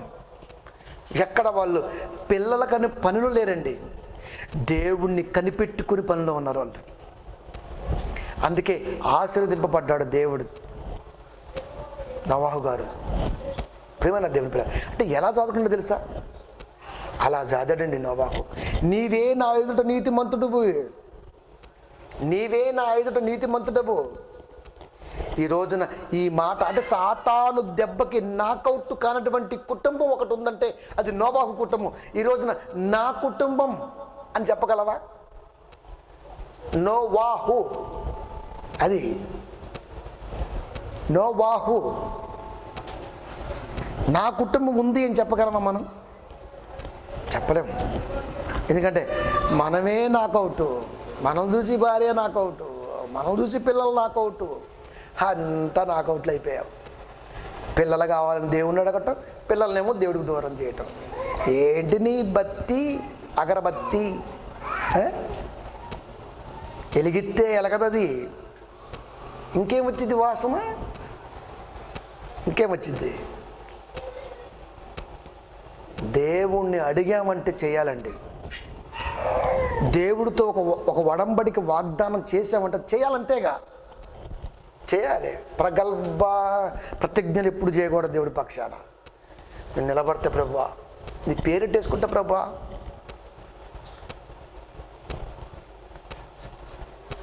నాకౌట్ కాని కుటుంబంగా ఈరోజున ఒక కుటుంబం కనబడాలి దేవుడికి లోకంలో అని కోరుకుంటున్నాడు ఆయన. ఉంటుందా మన కుటుంబం? యావత్ క్రైస్తవ్యం ఇన్క్లూడింగ్ ఆల్, అందరినీ కలిపి అడుగుతున్నాడు దేవుడు. సాతాను దెబ్బకి పడని కుటుంబం ఉంది అంటే అది ఫైర్ అవుతుంటుంది. వాడు ఫ్రాడ్ బ్రాండ్ అయితే మనం ఫైర్ బ్రాండ్. ఫైర్ ఎవరు? దహించు అగ్ని ఎవరు? దేవుడు. మనం ఫైర్ బ్రాండ్, దేవుణ్ణి కలిగిన వారం మనం. వాడు ఫ్రాడ్ బ్రాండ్. అది మరి మనం ఫైర్గా ఉంటామా? ఆలోచించాలి ప్రియమైన దేవుని పిల్ల. ఉపయోగపడే వాళ్ళు కావాలి దేవుడికి. అందుకనే వ్యాపార ధోరణిలో క్రైస్తవ్యం కూరుకుపోయింది బుడుగులో. క్రైస్తవ్యం ఈజ్ ఈక్వల్ బిజినెస్. అదే ఇది బిజినెస్ కాదు ప్రియమైన దేవుని పిల్ల. అలా చూడటం చాలా తప్పు. అది అందుకని ఎవరున్నారు నాకౌట్ కానీ కుటుంబంగా? ఏ కుటుంబం ఉన్నది? ఎత్తుక్కుంటున్నాడు దేవుడు. నోవాహును ఎతికినట్టుగా నిన్ను ఎతుకుతున్నాడు దేవుడు. నువ్వు కనపడ్డావా దేవుడికి? కొని గుండె మీద చేసుకుని చెప్పగలవా నేనున్నా దేవుడి కోసమని? చెప్పలేము. ఎందుకంటే ఏదో ఒక సందర్భంలో పడుతూనే ఉంటాం మనం. ఈ పడి లేచి ఇంకెప్పుడు కొడతావు? ఇప్పుడే చెప్పాం కదా, రేపు ఇట్లీలో ఉంది, ఏడు ఓడిపోయింది, ఇట్లీలో చూస్తారంట. ఏడే గెలవలేదు, ఆడేలా గెలుస్తాడు. ఏమండి, ఏడే గెలవలేదు, ఇంకా ఆడేలా గెలుస్తాడు. ఎలా గెలుస్తాడు? క్రికెట్లో గెలవట్లేదండి, అక్కడ ఓడిపోతే అక్కడ గెలవట్లేదా? అది ఆటలో గెలిపోవటములు సహజం. ఇది ఆట కాదు, జీవితం అనేది ఆట కాదు, ఇది పోరాటం. పోరాటంలో గెలవటమే ముఖ్యం. మళ్ళీ గెలుద్దాంలే. జీవితం అంటే ఆట. ఎగ్జాంపుల్స్ ఏమంటే క్రికెట్లో ఇక్కడ ఓడిపోయారండి, అక్కడ గెలవట్లేదా? చెన్నైలో ఓడిపోయారు, బెంగళూరులో గెలవలేదా? బెంగళూరులో గెలిచారు. ముంబైలో ఓడిపోయారు, రాజస్థాన్లో గెలుస్తారు, గుజరాత్లో గెలుస్తారు, ఆడ ఓడిపోయారు. మొత్తానికి ఇది పోరాటం. పోరాటంలో గెలిపే ముఖ్యం. ఓటమి దేవుడు తీసుకోడు, నువ్వు తీసుకుంటే పనికిరావు. ఆ కుటుంబం కావాలి దేవుడికి. ఇప్పుడు ఆ కుటుంబం ఎక్కడ? అది ఎక్కడ? నాకౌట్ కాని కుటుంబం లోకంలో ఎక్కడుంది? ఆ కుటుంబమే ఏలిద్ది ప్రపంచాన్ని. అంతే చెప్పేశాడు. బెబులోను సామ్రాజ్యం బెంబెలెత్తిపోద్ది, మాదీయ పారసీక మట్టి కలిసిపోద్ది, గ్రీకు గోక్కుంటది, రోమా రోదిచ్చిద్ది. అక్కడలోంచి వస్తాడు రోషగాడు, నా కొడుకు. 4 సామ్రాజ్యాల్ని మడతెట్టి 4వ సామ్రాజ్యములో చిట్ట చివరి గడియల్లో నా కుమారుడు లోకానికి వచ్చి విజయాన్ని సాధిస్తాడు. ఆ కుమారుని కలిగినటువంటి క్రైస్తవులు విజయకేతనం ఎగరేస్తారు. ప్రారంభంలో ఆగిపోయింది, జెండా ఆడే ఉంది. ఇంకా ఆడే జెండా ఇంకా రాట్ల ముందుకి. ఎందుకు? మనకు ఒక ఎజెండా లేదు. క్రైస్తవులకు ఒక ఎజెండా లేదు. నేను నిలబడితే, నేను దేవుడి కొరకు తొడగొడితే, నేను దేవుడి కొరకు రంకేస్తే ఒక ఎజెండా లేదు మనకి. నేను దేవుడి కొరకు మౌనంగా ఉంటే, నేను దేవుడి కొరకు మెత్తగా బజ్జి ఉంటే, నేను దేవుడి కొరకు చల్లగా ఉంటే చాలు ఆ నీడలో. ఇదే ఫైర్ ఎప్పుడు చల్లదనాన్ని కోరుకోదు. ఫైర్కి చల్లదనానికి ఇష్టం ఉండదు, తెలుసా మీకు? చలిని ఇష్టపడదు, అందుకనే మంటను కొడుతుంటుంది. ఎప్పుడు చూడండి మీరు, ఫైర్ అవుతున్నప్పుడు గాలి అని వస్తే ఇంకా ఫైర్ అవుతుంటుంది. అది ఎందుకు? గాలి దానికి ఇష్టం. నేను మండుతుంటే నువ్వు రాకూడదు, వచ్చావా నేను కూడా కలుపుకోలేకపోతా, వాడుకుంటుంది అంతే. ఫైర్ అంటే అలా ఉండాలి. క్రైస్తవుడికి ఫైర్ ఏది ప్రియమైన దేవుని పిల్లలు? పడిపోయారు సాతాను దెబ్బకి. ప్రారంభం నుంచి వస్తున్నా, ప్రారంభం నుంచి దేవుడు ప్రథమ కుమారుడు దగ్గర నుంచి, నరుడుగా ఆదాము దగ్గర నుంచి ఇక్కడ వరకు నోవాహు కాడికి వచ్చావు. ఈ తరము వారిలో నువ్వే నీతిమంతుడవు కనుక ఓడలోకి వెళ్ళండి మీరు. ఎందుకు? ఇప్పుడు నేను కొడతా. ఇప్పుడు దాకా సాతాను మిమ్మల్ని కొట్టింది, మీరు నాశనం అయిపోయారు. ఇప్పుడు నేను కొడతా, మీరే నాశనం అయిపోతారు. సాతాను కొట్టినా జనమే పోతారు, దేవుడు కొట్టినా జనమే పోతారు. తేడా ఏ ఉండదు. అది సాతాను కొట్టినా జనమే పోతారు, దేవుడు కొట్టినా జనమే పోతారు. ఇప్పుడు సాతానుతో కొట్టించుకుంటావా, దేవుడితో కొట్టించుకుంటావా, నిర్ణయం అందే తీసుకోవాలి. ఎవరు కొడితే బాగుంటుంది, ఎవరు కొట్టినా బాగోదు. సాతాను మనం కొట్టాలి, కొట్టిన దాన్ని చూసి దేవుడు మనల్ని మెచ్చాలి. ఇది క్రైస్తవుని యొక్క లక్షణం. ఇది నేర్చుకోవాలి భూమి మీద. కనుక ఒక్క కుటుంబం చాలండి, 100 కుటుంబాలను కాపాడుకుంటుంది. ఒక్క కుటుంబం చాలు, ఒక్క కుటుంబం చాలండి, 100 కుటుంబాలని కాపాడుకుంటుంది వాక్యం చెప్పి. ఎందుకంటే ఒక్క కుటుంబమే కోరుకుంటాడు దేవుడు ఎప్పుడు కూడా. 100 కుటుంబాలను ఎప్పుడు చెప్పుకోడు దేవుడు. నాకు భూమి మీద ఇంతమంది పిల్లల్ని ఎప్పుడు చెప్పుకోడు దేవుడు. మనం చెప్పుకుంటాం మేము దేవుని పిల్లమని, కానీ ఆయన చెప్పుకోడు. తరానికి ఒక్కడే అయితే ఎన్ని తరాలు పోయి ఉంటాయి, అన్ని ఒక్కళ్ళే వచ్చి ఉంటారు. అంటే 100 కూడా దాటి ఉండరేమో ప్రియమైన దేవుని పిల్ల. ఒక్క కుటుంబం అనేకులు కాపాడుతుంది. ఆ ఒక్క కుటుంబంగా ఈరోజు నువ్వు ఉండాలి, నేను ఉండాలి. నోవాహు గారిని కాపాడుకున్నాడు దేవుడు. 10:32 ఆదికాండము. వారి వారి జనములలో వారి వారి సంతతుల ప్రకారము నోవాహు వంశావళులు ఇవే. దేవుడు రక్షించుకున్న తర్వాత వంశావళులు వచ్చేసాయి. నోవాహు జలప్రళయము గతించిన తరువాత వీరిలో నుండి జనులు భూమి మీద వ్యాపించెను. మరలా భూమి మీద విస్తరించడం ప్రారంభమైంది. జన విస్తరణ అంటే ఒక్క కుటుంబం దేవుడి కొరకు నిలబడితే ఆ ఒక్క కుటుంబం ఈ రోజున యావత్ ప్రపంచానికి వాక్యం చెప్పగలదు. ఒక్క కుటుంబమే దేవుడు కోరుకుంటాడు, ఒక్కటే కుటుంబం. ఆ కుటుంబం ఈ రోజున నాదవ్వాలి, నీదవ్వాలి, మందవ్వాలి. నిజం ప్రియమైన దేవుని పిల్లారా, మందవ్వాలి. అది అప్పటి వరకు చుట్టుపక్కల కృష్ణా జిల్లా మా మండల వైడ్గా టీవీలో ప్రసంగించిన ప్రసంగికులు లేడు. జిల్లా మొత్తంలో చాలా తక్కువ మంది ఉండుంటారు. జిల్లా అంటే పెద్ద కాబట్టి 25 మండలాలు కలిస్తే జిల్లా అవుతుంది కాబట్టి 25-26 మండలాలు ఎక్కువ ఉంటారు. దేవుడు ఎన్నుకున్నాడు కాబట్టి ఈ రోజున టీవీలో మాట్లాడగలిగాం మనం. అప్పటి వరకు ఆ ప్రాంతానికే లేదు. ఇది దేవుడు ఎన్నుకున్న విధానం గురించి చెప్తున్నా. అంటే ఒక కుటుంబం కావాలి దేవుడికి. ఆ కుటుంబం ఎలా ఉండాలి అంటే ఎలా ఉండాలి, మళ్ళా ఏదో ఉందాంలే చేద్దాంలే అంటే కుదరదు. అది సైకిల్ పంచర్లు వేసుకుంటూ పని చేద్దాంలే, గోళ్ళకు పెయింట్ వేసుకుంటూ పంచర్లు చేద్దాంలే, డ్రైవింగ్ చేసుకుంటూ దేవుడి పని చేద్దాంలే, దేవుడి పని చేసుకుంటూ ఈ పని చేయి. ఇది మాట్లాడాల్సిన పద్ధతి. అది కాదు, ఇది అది తెలియనప్పుడు వాడాలి, ఇది తెలుసుకున్నాక వాడాలి. ఇది ఎట్లా వెళ్ళాలి, దేవుడి పనిలో ఉండాలి, మనకు అవసరం కాబట్టి ఇది ఉంటాం. ఎట్లా రావాలి, వారి వారి జనములలో వారి వారి సంతతుల ప్రకారం, వారి అంటే విస్తరణ జరుగుతుంది అక్కడ. నోవాహు వంశావళులు ఇవే, వంశావళులు పెరిగిపోయాయి. ఇంకా అంటే దేవుని ఆశీర్వాదంతో వంశావళులు పెరిగాయి. అదే ఆ పెరిగిన వారిలో ఉంచే కదా షేతు వంశం నుంచి వచ్చాడు కదండి తెరాహు, అబ్రహాము, ఇస్సాకు, యాకోబు గర్భాన 12 మంది. ఆ తర్వాత విస్తరణ, వారిలోంచి రాజులు, రాజ్య పరిపాలనలు, దేవుడు అనుకున్నంత సామ్రాజ్యంగా వారిలోంచి దావీదు వచ్చాడు కదా. ఆ దావీదు వంశాన్ని క్రీస్తు వచ్చాడు కదా. పెరిగిపోయింది, పెంచేసుకున్నాడు దేవుడు.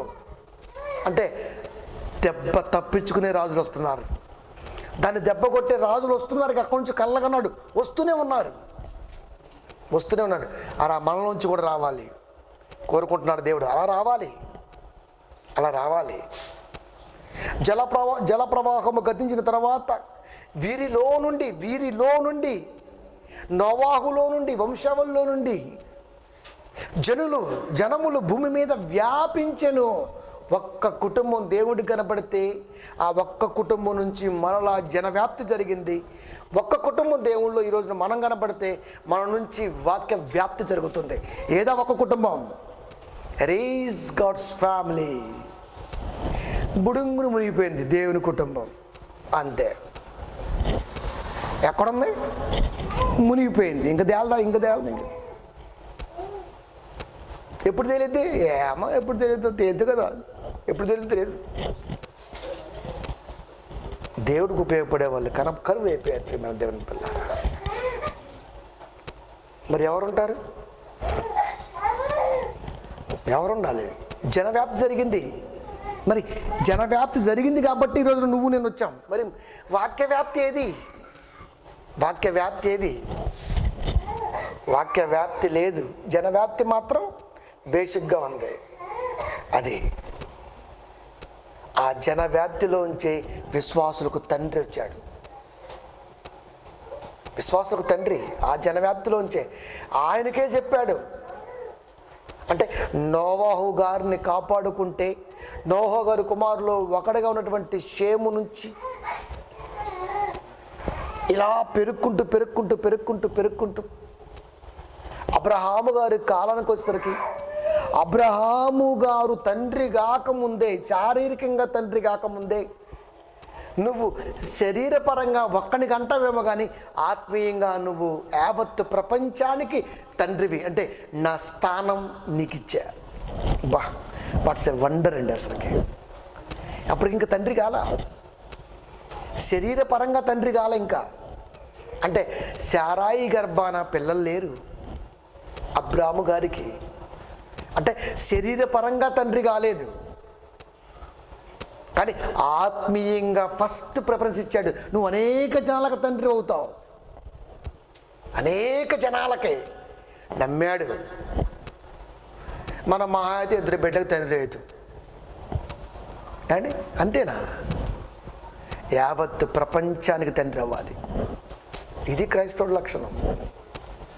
యావత్తు ప్రపంచానికి. ఎలా అవుతాం? ఆస్తి కూడబెట్టుకుంటూ అవుతామా? ఆస్తి కూడబెట్టుకుంటే నీ పిల్లగాళ్ళు ఆగం చేస్తారు, వాళ్ళ పిల్లగాళ్ళకి అదే సరిపోతుంది. కూడబెట్టుకుంటే తండ్రి అవ్వం. అది దీనితో అనేక మందికి వాక్యాన్ని అందిస్తే ఆత్మీయ తండ్రిగా ఎదుగుతావు. ఒక్కడండి బైబిల్ లేనప్పుడు నిజంగా దేవుని నమ్మేటువంటి గనుడు ఆయన. నిరీక్షణకు ఆధారం లేనప్పుడు నమ్మాడు. ఎవరి నుంచి వచ్చాడు? ఒక నమ్మకస్థ కుటుంబం నుంచి వచ్చాడు. ఒక నమ్మకస్తుడు నోవాహు. ఆ నోహ కుటుంబం నుంచి వచ్చాడు కదా ఈయన కూడా నోవాహు కుటుంబంలో చూస్తే వాళ్ళంతా క్రైస్తవులు అనుకోమాకండి. మళ్ళీ క్రైస్తవులు ఏం కాదు, వాళ్ళు కూడా అన్యుల్ని పూజించుకుంటూ మరలా చెదిరిపోతున్నారు దేవుడి నుంచి. కానీ పట్టుకున్నాడుగా, చెదిరిపోతున్నా పట్టుకున్నాడు. అక్కడ నుంచి తండ్రివి కాక మునిపే అనేకులకు తండ్రి అన్నాడంటే ఒక్కసారి ఆలోచన. ఎప్పటి నిర్ణయం ఇది? అప్పటి నిర్ణయం ప్రియమైన దేవుని పిల్లరా. కనుక ఆయన నుండి ఈ రోజున అబ్రహాము గారి గురించి గొప్పగా చెప్పుకుంటున్నామంటే నాకౌట్ కాల. అబ్రహాము నాకౌట్ అవలా, అబ్రాముగా ఉన్నప్పుడు అయ్యాడు. అంటే దెబ్బ పడింది, లేచాడు. కిక్కు కొట్టింది, లేచాడు. తర్వాత దాన్ని కొట్టడం ప్రారంభించాడు. అంతే, ఆయన నుంచి పారిపోయింది. ఇస్సాకు నుంచి పారిపోయింది, యాకోబు నుంచి పారిపోయింది, 12 గోత్రాల నుంచి పారిపోయింది. ఎందుకు? 12 గోత్రాలు ప్రభువుకి పరలోకమందు ఇష్టంగా రాయబడింది, సూత్రప్రాయంగా, రూపకాలంకారంగా 12 గుమ్మములని. అంటే వీరి నుంచి వెనక్కొచ్చేసింది అంటే తరిమేశారు. మరి విశ్వాసులకు తండ్రిగా ఉన్నటువంటి ఆయన నుండి మనం నేర్చుకున్నది ఏంటి? మనం ఎలా ఎదగాలి అన్నది దేవుడు చెబుతున్నా ఎందుకు దాన్ని మనం పట్టించుకోలేకపోతున్నాం? 4:17 రోమా లాస్ట్ లైన్, నిన్ను అనేక జనములకు తండ్రినిగా నియమించితని అని రాయబడి ఉన్నది. పౌలు గారు జ్ఞాపకం చేస్తున్నారు అబ్రహాము గారి గురించి. అనేక జనములకు తండ్రిగా నియమించితిని అంటే రూలర్. ఎవరికి? బిలీవర్స్ రూలర్, విశ్వాసులకు తండ్రి, ఆజ్ఞాకారుడు, మాదిరికర్త. ఎవరు? అబ్రహాము గారు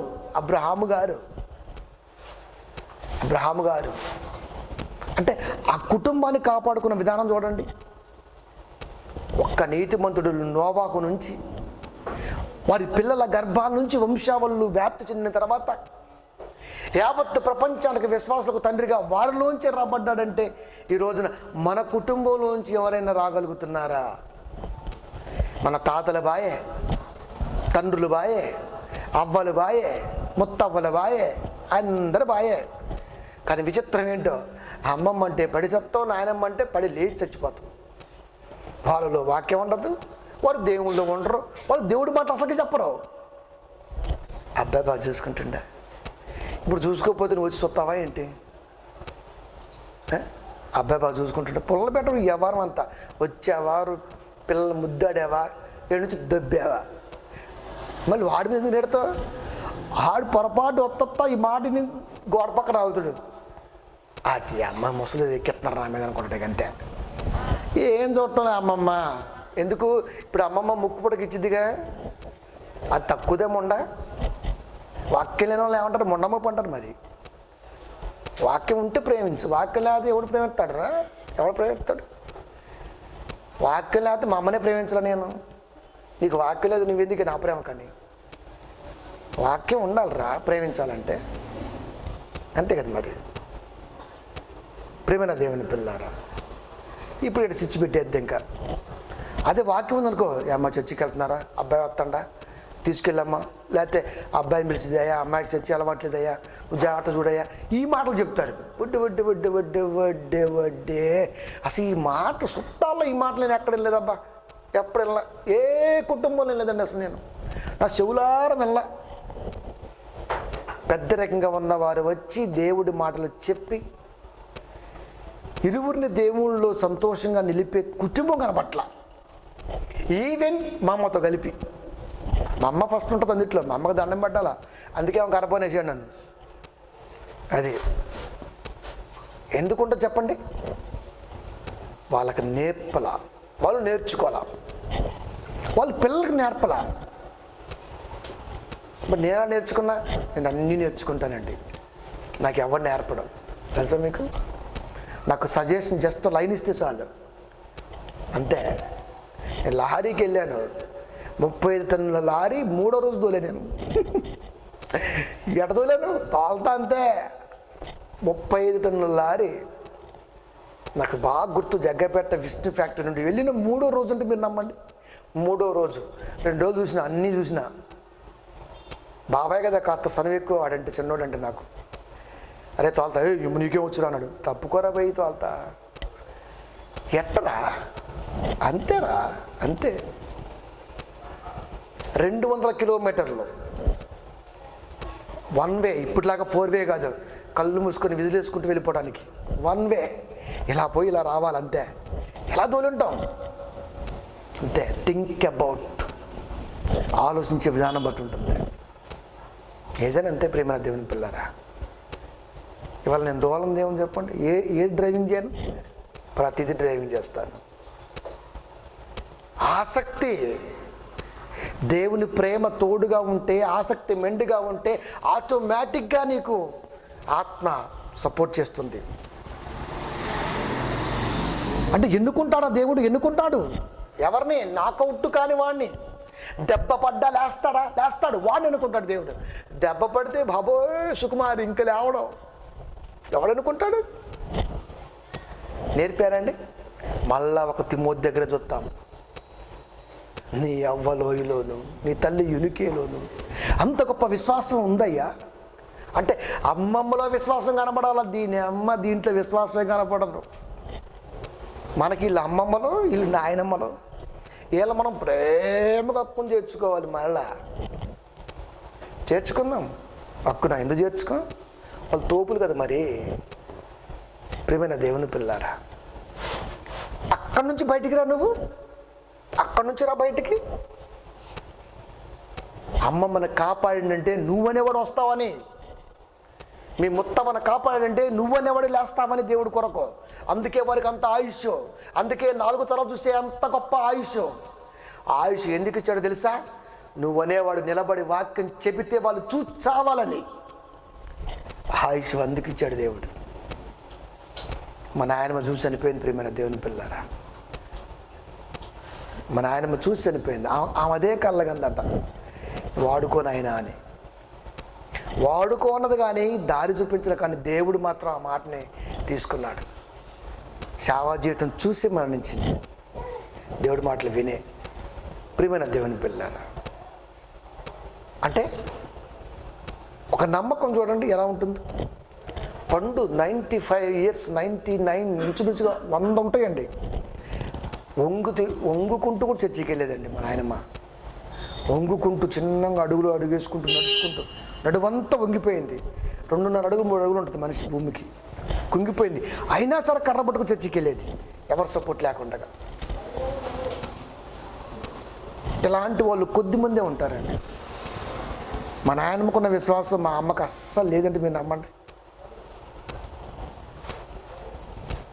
అలాంటి వారు. ఆమె సాధింది కాబట్టి ఈ స్థితిలోకి వచ్చాం. సాధింది ఆమె, మా అమ్మ కాదు. చాలాసార్లు చెప్పినా మీకు. కని ఉంటుందేమో తప్ప నేను కూడా చూడను కదా, నాకేం తెలుసు. కని ఉంటుందిలేండి, మళ్ళీ ఫీల్ అయ్యేది ఈ వాక్యం ఉంటే. ఎందుకంటే ఇంట్లో చూస్తుంటారు ఈ వాక్యాలన్నీ. ఇప్పుడు ప్రియమైన దేవుని పిల్లారా, కనుక అనేక జనములకు తండ్రిని నియమించితిని అని వ్రాయబడి ఉన్నది. పౌలు గారు చెబుతున్నారు అబ్రహాము గారి గురించి. పౌలు ఉద్దండు. ఈ ఉద్దండు కారణజన్ముడి గురించి మాట్లాడుతున్నాడు. మనం మాట్లాడితే ఎదుటివాడు కారణజన్ముడే ఉండాలి, ఒక గొప్ప విశ్వాసే ఉండాలి. వాడి గురించి మాట్లాడితే బాగుంటుంది, దేవుడు వింటాడు. ప్రియమైన దేవుని పిల్లారా, అంటే నాకౌట్ కాని వాడి గురించి మాట్లాడు, దేవుడు వింటాడు. నాకౌట్ అవునుగా అయిన వాడి గురించి తెలియపరచు, దేవుడు వింటాడు. మాట్లాడటం వేరు, తెలియపరచడం వేరు. మాట్లాడితే రేరు ఉంటుంది, గొప్పతనం ఉంటుంది. తెలియపరిస్తే జ్ఞానం ఉంటుంది, అతిశయం ఉంటుంది. ఈ మధ్య మనిషి తలంపు ఉంటుంది. అనేక జనులకు తండ్రి ఎక్కడుంది? అబ్రాముగా ఉన్నప్పుడు దెబ్బపడింది, నాకౌట్ కింద పడ్డాడు. ఒక్కటే దెబ్బేసింది అంతే, దెమ్మదిరి కింద పడ్డాడు అంతే. దేవుడు వచ్చి ఇలా చూశాడు, పడ్డావా? పడ్డాను ప్రభు. ఇప్పుడు లేచామనుకో, నేను చెప్తా ఎలా కొట్టాలి దాన్ని.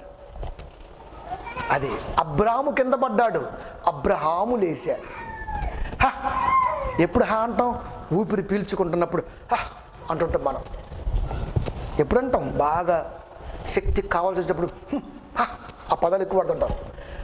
అబ్రాము కింద పడ్డాడు, సపోర్ట్తో పైకి లేస్తే అబ్రహాము అయ్యాడు. ఆహా కాదు, సపోర్ట్ తీసుకుంటాం బలానికి అని ఎక్కువ పడుతుంటాం ఆ పదాలని. కింద పడ్డాడు, దెబ్బ కొట్టింది, కింద పడ్డాడు. సెకండ్ దేవుడు దానికి ఎలా కొట్టాలని నేర్పాడు, వెంటనే పైకి లేచాడు. అంతే, అబ్రహాముగా ఉన్నాడు. అప్పుడే చెప్పాను కదా, రింగు బయట ఉండి కోచి సజెషన్ ఇవ్వగలడు అని. అలా సజెషన్ ఇచ్చాడు. ఏమని? నువ్వు అనేక జన్మలకు తండ్రివి, నువ్వే పడిపోతే ఎలా? అబ్రాము కాదు, అబ్రహాము. 17:4 రోమా 4:17 చెప్పిన మాట ఆదికాండము 17:4 కనబడుతుంది.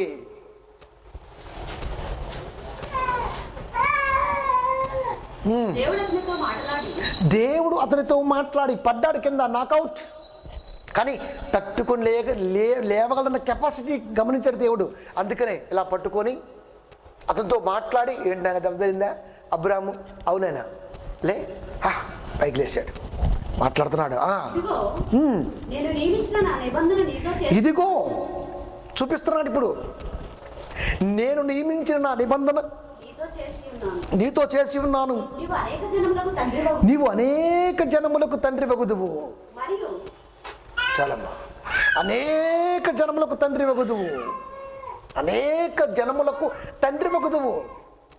అక్కడి నుంచి నాకౌట్ అన్న పదము అబ్రహాము గారి జీవితంలో కనబడలేదు. తన పిల్లల్ని పెంచుకుంటున్నప్పుడు కనపడలేదు. ఒక్కడే కదా కొడుకు ఇస్సాకు వారు, వారి గర్భాన యాకోబు వారు, వారి గర్భాన్ని తెరిసిన దేవుడు 12 మందిని ఇచ్చాడు. 12 మంది 12 గోత్రాలుగా ఈ రోజున యావత్ క్రైస్తవ ప్రపంచం గర్వించదగ్గంత స్టేజ్లో ఉండిపోయారు. ఎంత గొప్ప అంటే, ఒక్కడేసి స్టెప్పు. ఒక కుటుంబం నీతిగా కనబడితే, ఆ కుటుంబం నుంచి ఒక నీతిమంతుడు లోకానికి కనబడితే, ఆ నీతిమంతుడి నుంచి అనేక మంది గోత్రాలుగా వంశావళులుగా ఈ రోజున వచ్చారు. అంటే ఈ తరములో నువ్వే కనబడాలి, నీ గర్భాన పుట్టిన పిల్లలే కనపడాలి. దేవుడు కోరుకున్నాడు. ఎందుకు? అందరూ పడేగాళ్ళే ఉన్నారు, ఇప్పుడు లేవాలి నీ పిల్లలు. ఇంకా మనం అడుగుతాం కదండి, పెళ్ళి కావాలి, పాస్టర్ గారు వచ్చి ప్రార్థన చేస్తారు ఎప్పుడో శోభన రోజు. ఏమని? అయ్యా పిల్లల్ని అయ్యా అని. నిజంగా ఇలా బుద్ధి లేదండి, సిగ్గేస్తలేదండి. కాపరికి వాక్యం రాదు ప్రియమైన దేవుని పిల్లరా. అక్కడ ఏ ప్రార్థన రా చేయాల్సింది? పిల్లల్ని ఇమ్మనే. పిల్లలు నువ్వేమంటే ఇస్తాడా? చాలా కుటుంబాల్లో, హైందవ కుటుంబాల్లో ప్రార్థన లేకుండానే పాని పెక్కేస్తారు కదా. ఫస్ట్ నైట్కి పిల్లలు పుట్టట్లేదా? పెద్దడు తోపు, వీడు వచ్చి ఇప్పుడు ప్రార్థన చేస్తే పిల్లలు ఎత్తాడు దేవుడు. వీడు బోగ్గడు కాదు, ఇంకేమంటారు వీడిని? ప్రభువా, నువ్వు ఇస్తున్న పిల్లలు నీ కొరకు పోరాడే యోధులై వీళ్ళ గర్భాన నేను చూడాలి. ఎంత బాగుందని ప్రార్థన. బిడ్డలకు రాదు ప్రియమైన దేవుని పిల్లలు ప్రార్థన చేయటం. అది కట్టుకొచ్చి ప్రార్థన చేస్తాడు. మళ్ళీ మనం మామూలుగా వెళ్తాడా? మళ్ళీ కానుక పెట్టాలా, లేకపోతే కోడి వేయాలా, లేకపోతే మామూలుగా ఉండదా? మరి అది నీ ప్రార్థన. అంటే నువ్వు ప్రార్థన చేస్తేనే పుడతారా పిల్లలు, లేదా పుట్టరా? పుట్టే పిల్లలు ఎలా ఉండాలో చెప్పాలరా నువ్వు. తాలిబొట్టు కట్టేటప్పుడు ఎలాగో చెప్పవు. ఇప్పుడు సోమం రోజు కూడా చెప్పవా? ఏడా చెప్పడం. పోనీ భూమి మీదకి వచ్చిన తర్వాత బయటకు వచ్చినాక చెప్తాడా? ఆడా చెప్పడం. ఏడా మిస్ అయ్యి ఆడా మిస్ అయ్యి. మిస్ ఫైర్ బ్రాండ్లు లేరు, మిస్ ఫైర్ బ్రాండ్లు. అది ప్రార్థనకు ఉన్నటువంటి మహా గొప్ప తలంపులు కలిగినటువంటి కాపర్ల యొక్క మనసు. అది ఇదేం ప్రార్థన చేస్తారు అసలు బాబు? ఇదేం ప్రార్థన చేస్తారు చెప్పండి? దేవుడు అనుకుంటే నిన్ను కాపాడతాడు. దేవుడు అనుకున్నాడని గుర్తెరిగితే ఇంకా సపోర్ట్గా ఉంటాడు. అంటే సపోర్టివ్ అన్నది దేవుడు ఇస్తున్నాడని తెలిసినప్పుడు నువ్వు ఎంత ఫైర్ అవ్వాలి ప్రియమైన దేవుని పిల్లారా. వాక్యంలో తెలియపరచటంలో ఫైర్ అవ్వటం అంటే 10,000 వోల్ట్స్ పెట్టుకొని బర్రెలాగా అరవటం కాదు, దున్నపోతులాగా ఒక్కొక్కడు ఊగుతుంటే మందేస్తుంటే యాదవన్న బట్టలు. అంతే కదండి. మరి ఎందుకు కూతారు? ఊగిట్టు ఎందుకు కూతారు? అంతే కదా. మరి ఊగేవాడిని కాపరు అనరు. ఎందుకు ఊగాలి? ఒక విషయాన్ని ఎక్స్ప్లెయిన్ చేస్తుంటే ఎందుకు ఊగాలి? చిన్నవాడు ఊగాలి తలంపుల్లో. అది వాళ్ళకి రావాలి పూనకాలు, నీకొత్తేట. సినిమాలు చూడలేదా? అందుకే అప్పుడప్పుడు చూస్తుంటా. సినిమాలు చూడండి, కమెడియన్ నవ్వడం, ఆడు చేస్తే మనం నవ్వుతాం. అర్థమవుతుందా? జ్ఞానం నేర్పుతుంది అని అది తీసుకోం మనం కూడా నవ్వుతుంటాయి అని. మరి మనకు వచ్చింది నువ్వు వాడికి ఎందుకు రాలా? మనం ఎందుకు ఆలోచించాం? వాడేదో చేస్తే మనకు వస్తుంది అని. వాడు రేరు, ఎప్పుడు నవ్వుతున్నాడు కానీ మనం ఎప్పుడు నవ్వుతూనే ఉంటాం. మరి వాడికి రాంది మనకు ఎలా వచ్చింది? ఏమండి, వాడికి రాంది మనకి ఎలా వస్తుంది? మనం పెద్ద బఫూలం కాబట్టి ఊక్కుంటూ వాక్యం చెప్పకూడదురా. వాక్యం చెబితే ఇటు ఊగిపోవాలి. ఇది నువ్వు నేర్పాలి సమాజానికి. అప్పుడు వాడు నాకౌట్ అవ్వడం. ఎందుకంటే బాక్సింగ్ అప్పుడు చూడండి ఊగుతూ ఉంటాడు. అది కోచ్ ఊగుడు నేను పక్కన నెడతారు, రింగులో ఉన్నాడు ఊగాల. అది కోచ్ ఊగితే ఏమి లాభం? వాడి వల్ల ఉపయోగం ఏముంది? అయిపోయింది. రింగులోకి వచ్చింది నాకే కోచ్, తర్వాత ఉండదుగా. ఇప్పుడు అక్కడ ఊగుతూ ఉంటాడు. ఎందుకు? స్పోర్ట్స్ ఎట్ట తీసుకోవాలి, వాడు ఎలా వస్తాడో సెకండ్లోపే క్యాల్కులేట్ చేయాలి. వాడు పంచి వీడు ఎక్కడ కొట్టబోతాడో ఏం చూపిస్తున్నాడు. ఉన్నే 2 కళ్ళు, వీడేమో మొత్తం 2 కళ్ళు తిప్పుతున్నాడు, నడుము కూడా తిప్పుతున్నాడు. వెనక కొడతారా, ముందు కొడతారా, పక్కన కొడతారా, ఎక్కడ కొడతారో తెలీదు. కొట్టిని తప్పించుకోవాలి, మనం కొట్టాలి. ఒకవేళ కొట్టినప్పుడు లేవాలి, లేకపోతే మళ్ళీ రిఫర్ వస్తాడు. వాడు 1 2 వాడు కొట్టుకుంటాడు నేలని. ఇన్ని ఉంటాయి. ఎప్పుడు లేస్తాం మరి? చాలా కుటుంబాలు నాకౌట్ అయిపోయాయి ప్రేమైన దేవుని పిల్లలు. ఆల్మోస్ట్ ఆల్ నాకౌట్ కాని కుటుంబం నాది ఉంది అని మనం చెప్పుకోవటం కంటే, నాకౌట్ కాని కుటుంబం ఒకటి ఉంది, అది మీరే అని దేవుడు చెప్పాలి. అది నువ్వు చూపించాలి దేవుడికి. అది అనేక జనములకు తండ్రి అంటే అర్థం తెలుసా? తండ్రి ఈజ్ ఈక్వల్ టు ఫాదర్, పిత, ఇంకా అయ్యా, ఇంకా నాన్న, బాప్, బాబా. ఇవి కాదు తండ్రి అంటే. The definition is very difficult. తండ్రి మనకు చదువు, అందుకే చెప్పాడు 1 కొరింథీయులు, అరే చదువు సంకనకపోతే వద్దది అన్నాడంతే. తండ్రి అనగానే మనకేం చెప్తాడు? ఫాదర్. ఇప్పుడు ఫాదర్ అని చెప్ప తండ్రి ఎవడా? పిత, అయ్యా, అబ్బా, బాపు, బాబా. తండ్రి ఈజ్ ఈక్వల్ టు, లోకానికి తెలియని డెఫినేషన్ ఈజ్ రోల్ మోడల్. అంతే. ఫాదర్ నువ్వెన్ని చెప్పినా సరే, పిత, తండ్రి, అబ్బా, నాయన, నాన్న, అయ్యా is equal to role model. అది ఓ భరోసా. రోల్ మోడల్ అంటే తండ్రి రోల్ మోడల్. అంతే. నీ రోల్ మోడల్ ఎవరు? తండ్రి. నీ రోల్ మోడల్ ఎవరు? తండ్రి. విశ్వాసులకు తండ్రి Abraham role model. Believers, believed ప్రతి పర్సన్కి ఆయనే రోల్ మోడల్. తండ్రి అంటే రోల్ మోడల్, భరోసా, నమ్మకం. నాకౌట్ కానివాడు నాకౌట్ అవుతుంటే చూస్తూ ఉండకుండా కోచ్లుగా సహాయం చేసేవాడు, సిగ్నల్స్ ఇచ్చేవాడు తండ్రి. నువ్వు నాకౌట్ అవుతూ ఇలా వెళ్తే చూడండి, కావాలంటే కిక్ బాక్స్ చూడండి ఇంకోసారి. కొన్ని సినిమాల్లో ఉంటాయి, కింద నుంచి ఇస్తూ ఉంటాడు, వాడు ఆడుతూనే ఉంటాడు, వాడు కొడుతూనే ఉంటాడు, కానీ సిగ్నల్స్ తీసుకుంటూనే ఉంటాడు. అది సంజ్ఞను తీసుకుంటూనే ఉంటాడు. ఎదుటి వాడితో తలపడుతూనే ఉంటాడు, ఈయనిచ్చే తీసుకుంటూనే ఉంటాడు, వాడు పంచి తప్పించుకుంటాడు, పంచిస్తాడు, పంచిబడ్డ లేస్తాడు. ఇవన్నీ చేసుకుంటూ గెలుస్తాడు, కింద నుంచి ఇస్తూ ఉంటాడు. అది తండ్రి అంటే అలాంటివాడు. నువ్వు నాకౌట్ కాకుండా చూసుకునేవాడు, ఒక రోల్ మోడల్, ఒక భరోసా. దేవుడి పక్షాన మనం ఉన్నాము, మనమే ఉన్నాము అని నేర్పే ఒక గొప్ప యోధుడు.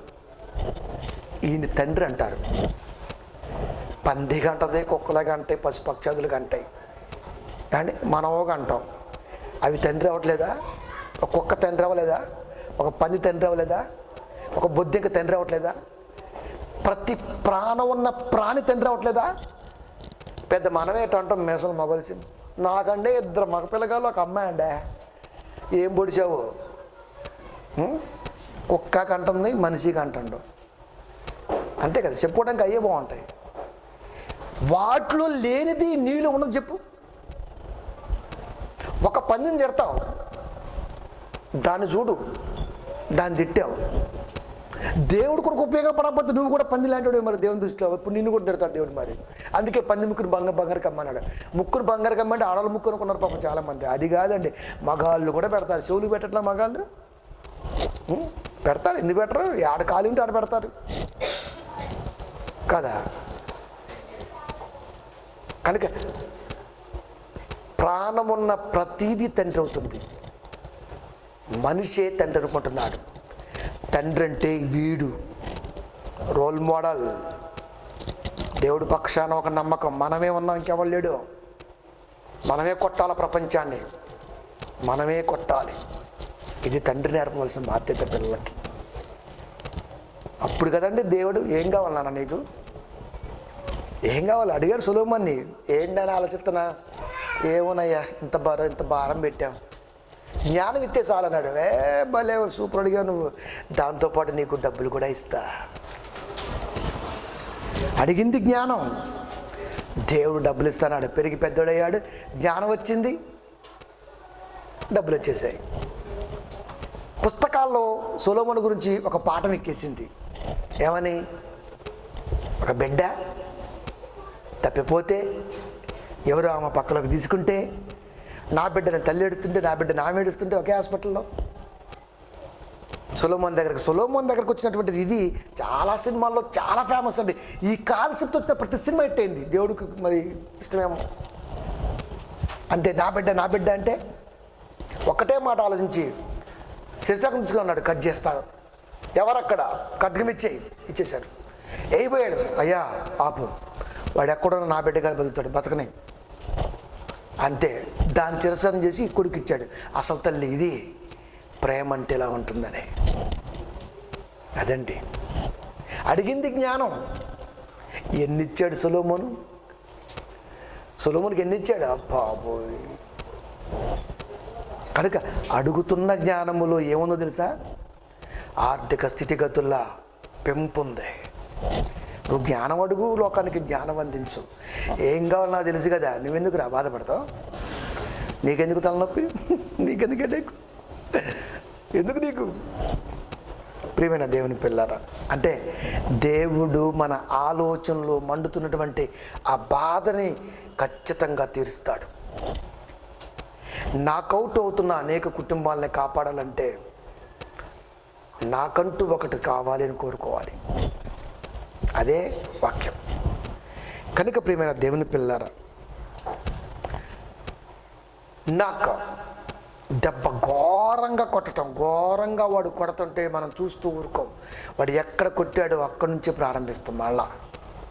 కనుక నాకౌట్ అవుతున్న కుటుంబాల నుంచి కాపాడటానికి దేవుడు ఎన్నుకున్న విధానాన్ని మీ మధ్యకు తీసుకొచ్చాను. ఇప్పటి వరకు చూస్తూ ఉండాల్సిన అవసరం లేదు. దేవుణ్ణి అడుగుతున్నాం, దేవుడి ద్వారాలు తెరుస్తున్నాడు. తెరిచిన ప్రతి ద్వారాన్ని దేవుడి కొరకు ఎవడు చెయ్యలేనటువంటి సేవ చేస్తాం. నిజమండి, ఈ రోజున ఒక్కొక్క సేవకుడి దగ్గర కోట్ల రూపాయలు ఉన్నాయండి. నేను సేవ కోసమే ముందుకు వచ్చాడు, లూజ్ సొక్కా వేసుకొని. ఇప్పుడు అసలుకి కోట్లేందు అర్థం చెప్పండి. అప్పుడు నేను ఆ మంచంలో పడుకుంటా, ఆ సెల్లో పడుకుంటా, మీ గ్రౌండ్లో పడుకుంటా అన్నాడు. ఇప్పుడు నా కోసం ఎక్కడ సూట్ బుక్ చేసావు అంటున్నాడు. సూట్ ఎక్కడ బుక్ చేసావు? కోట్ల రూపాయలు దండుకుని సంపాదించుకుని పెట్టుకున్నారు ఈరోజు. కానీ మనం అలా కాదండి. అది ఎప్పటికీ డ్రెస్ సెన్స్ మారొచ్చేమో, రేపు నాకు లైఫ్ స్టైల్ మారొచ్చేమో, కానీ బుద్ధి ఒకటేలాగా ఉంటుంది. అది నలుగురికి పెట్టటమే నేర్చుకున్నాను అంతే. దేవుడు ద్వారం తెరిచిన రోజున ఆల్రెడీ ఒక ద్వారం తెరిచాడు. ఒకటి అయిపోయింది మనకి, మన ప్రార్థన, మీ ప్రార్థనతో ఒకటి అయిపోయింది. రెండో ప్రాజెక్ట్ ఉంది మనకి. మంచి గుడ్ న్యూస్ ఏంటంటే మనకు సహాయం చేసినటువంటి చెన్నయ్యమ్మ, చిత్తూరమ్మ, ఒక మంచి ప్రాజెక్ట్ అయిపోయింది. ఆమె చాలా సంతోషంగా ఉంది. రేపు మంగళవారం బుధవారం అయిపోవచ్చు, మనకి కాగితాలు వచ్చేసాయి. రెండవ ప్రాజెక్టు కాస్ట్ 50 కోట్లు ఆ తల్లికి వచ్చేది. నాకు ఇచ్చేది 20 నుంచి 25 కోట్లు. రాత్రి అదే మాట్లాడింది సంతోషంగా. ప్రియమైన దేవుని పిల్లారా, అయ్యగారు మారిపోతాడు. ఎందుకు మారడండి? అయ్యగారు మారతాడు. కానీ మారందంటూ ఒకటి ఉంది. అది వాక్యం మారదు, వాక్యం చెప్పే పద్ధతి మారదు, చేసే సహాయం మారదు. మిగతా అన్నీ మారిపోతాయి. చర్చి మారిపోద్ది, చర్చి మారదా? మారిద్ది. సువార్త స్టైల్ మారిద్ది, మారదా? మారిద్ది. డ్రెస్ మారిద్ది, అన్నీ మారుతాయి. ఎందుకు? ఇవన్నీ క్షయమైనవి కాబట్టి మారిపోతాయి. క్షయానికి మార్పే గుణం ఉంది, మార్చుకుంటుంది అంతే. కానీ అక్షయమైన ఉంటుంది వాక్యం, అది తయారు చేయాలి. పిల్లల్ని వాళ్ళకి సహాయం చేయాలి, వాళ్ళకి ఏదైనా ఒకటి చేయాలి. హెల్ప్ఫుల్గా ఎక్కడికి వెళ్ళినా కొంచెం అమౌంట్ ఖర్చు పెట్టాలి. ఇవన్నీ ఉంటాయి. ఇవన్నీ మారవు. అంటే బుద్ధి మారదు, మిగతా అన్నీ మారుతాయి. అది పౌలు గారు మారలా, పౌలు గారికి మారాయి. ఎందుకు మారలా? ఒక రివర్స్లో ఉన్నాయి ఆయనకి. ఒక్క సొక్కతో ఉన్నాడు, మారలేదా? మారింది. ఉన్న ఆస్తి మొత్తం పెంటగంచుకున్నాడు, ఎంచలేదా? ఎంచాడు, మారాడు. ఆయన ఇలా వచ్చాడు. సాతాను అప్డేట్ అయ్యాడు. ఇప్పుడు మనం ఇలా వెళ్తున్నాం. ఒక్క సొక్కతో 2-3 రోజులు వాక్యం చెబితే ఎట్లుంటుంది చెప్పండి?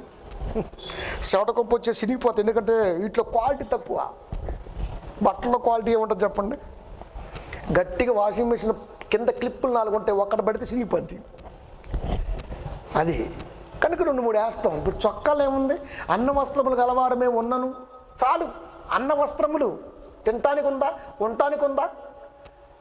దేవుడు చెప్పాడు. కానీ ఏది ఉన్నా సరే అది చూడమన్నాడు. అది చూడాలి. అంటే అప్డేట్ అయ్యింది. అందరూ అటే చూస్తున్నారు. పెద్ద చర్చి ఉంటే ఆశీర్వదింపబడింది, మంచి కట్టడం ఉంటే ఇది బాగా ఆశీర్వదింపబడింది. అయ్యగారు 4 ఛానల్లో మాట్లాడితే ఈయన బాగా ఆశీర్వదింపబడ్డాడు అంటే ఇప్పుడు మేమందరం ఆశీర్వదింపబడలేదనే? మేము ఆశీర్వదింపబడ్డాం. మీకు అది చూపిస్తాం. అది అంటే సాతాను అప్డేట్ అవుతున్నప్పుడు, సాతాను అప్డేట్లోకి క్రైస్తవుడు రంగప్రవేశం చేయకపోతే సువార్త వెళ్ళదు. ప్రియమైన దేవుని పిల్లారా, వెళ్ళదండి. సైకిల్ మీద వచ్చి వాక్యం చేస్తే దేవుడు ఏంటాడండి? అసలు పాస్టర్ గారు పిలవడానికే వాళ్ళకి నామోచుకుంటుందండి. అదే ఎందుకు అలా చూస్తున్నారు? అదే కారు వేసుకుని వెళ్ళాం అనుకోండి, ఒక రేంజ్ ఉంటుంది అక్కడ. ఇంకేదైనా పెంచామనుకోండి, ఇంకో రేంజ్ ఉంటుంది అక్కడ. ఇప్పుడు దేనికి ఇల్లు ఇచ్చారు? దీనికి ఇచ్చారు. ఇప్పుడు దీనికి ఇచ్చినప్పుడు ఇదే క్షయమైనది, మరి ఇది క్షయమైనది, అక్షయమైనది ఉంది వాక్యం. అది చూపించాలా?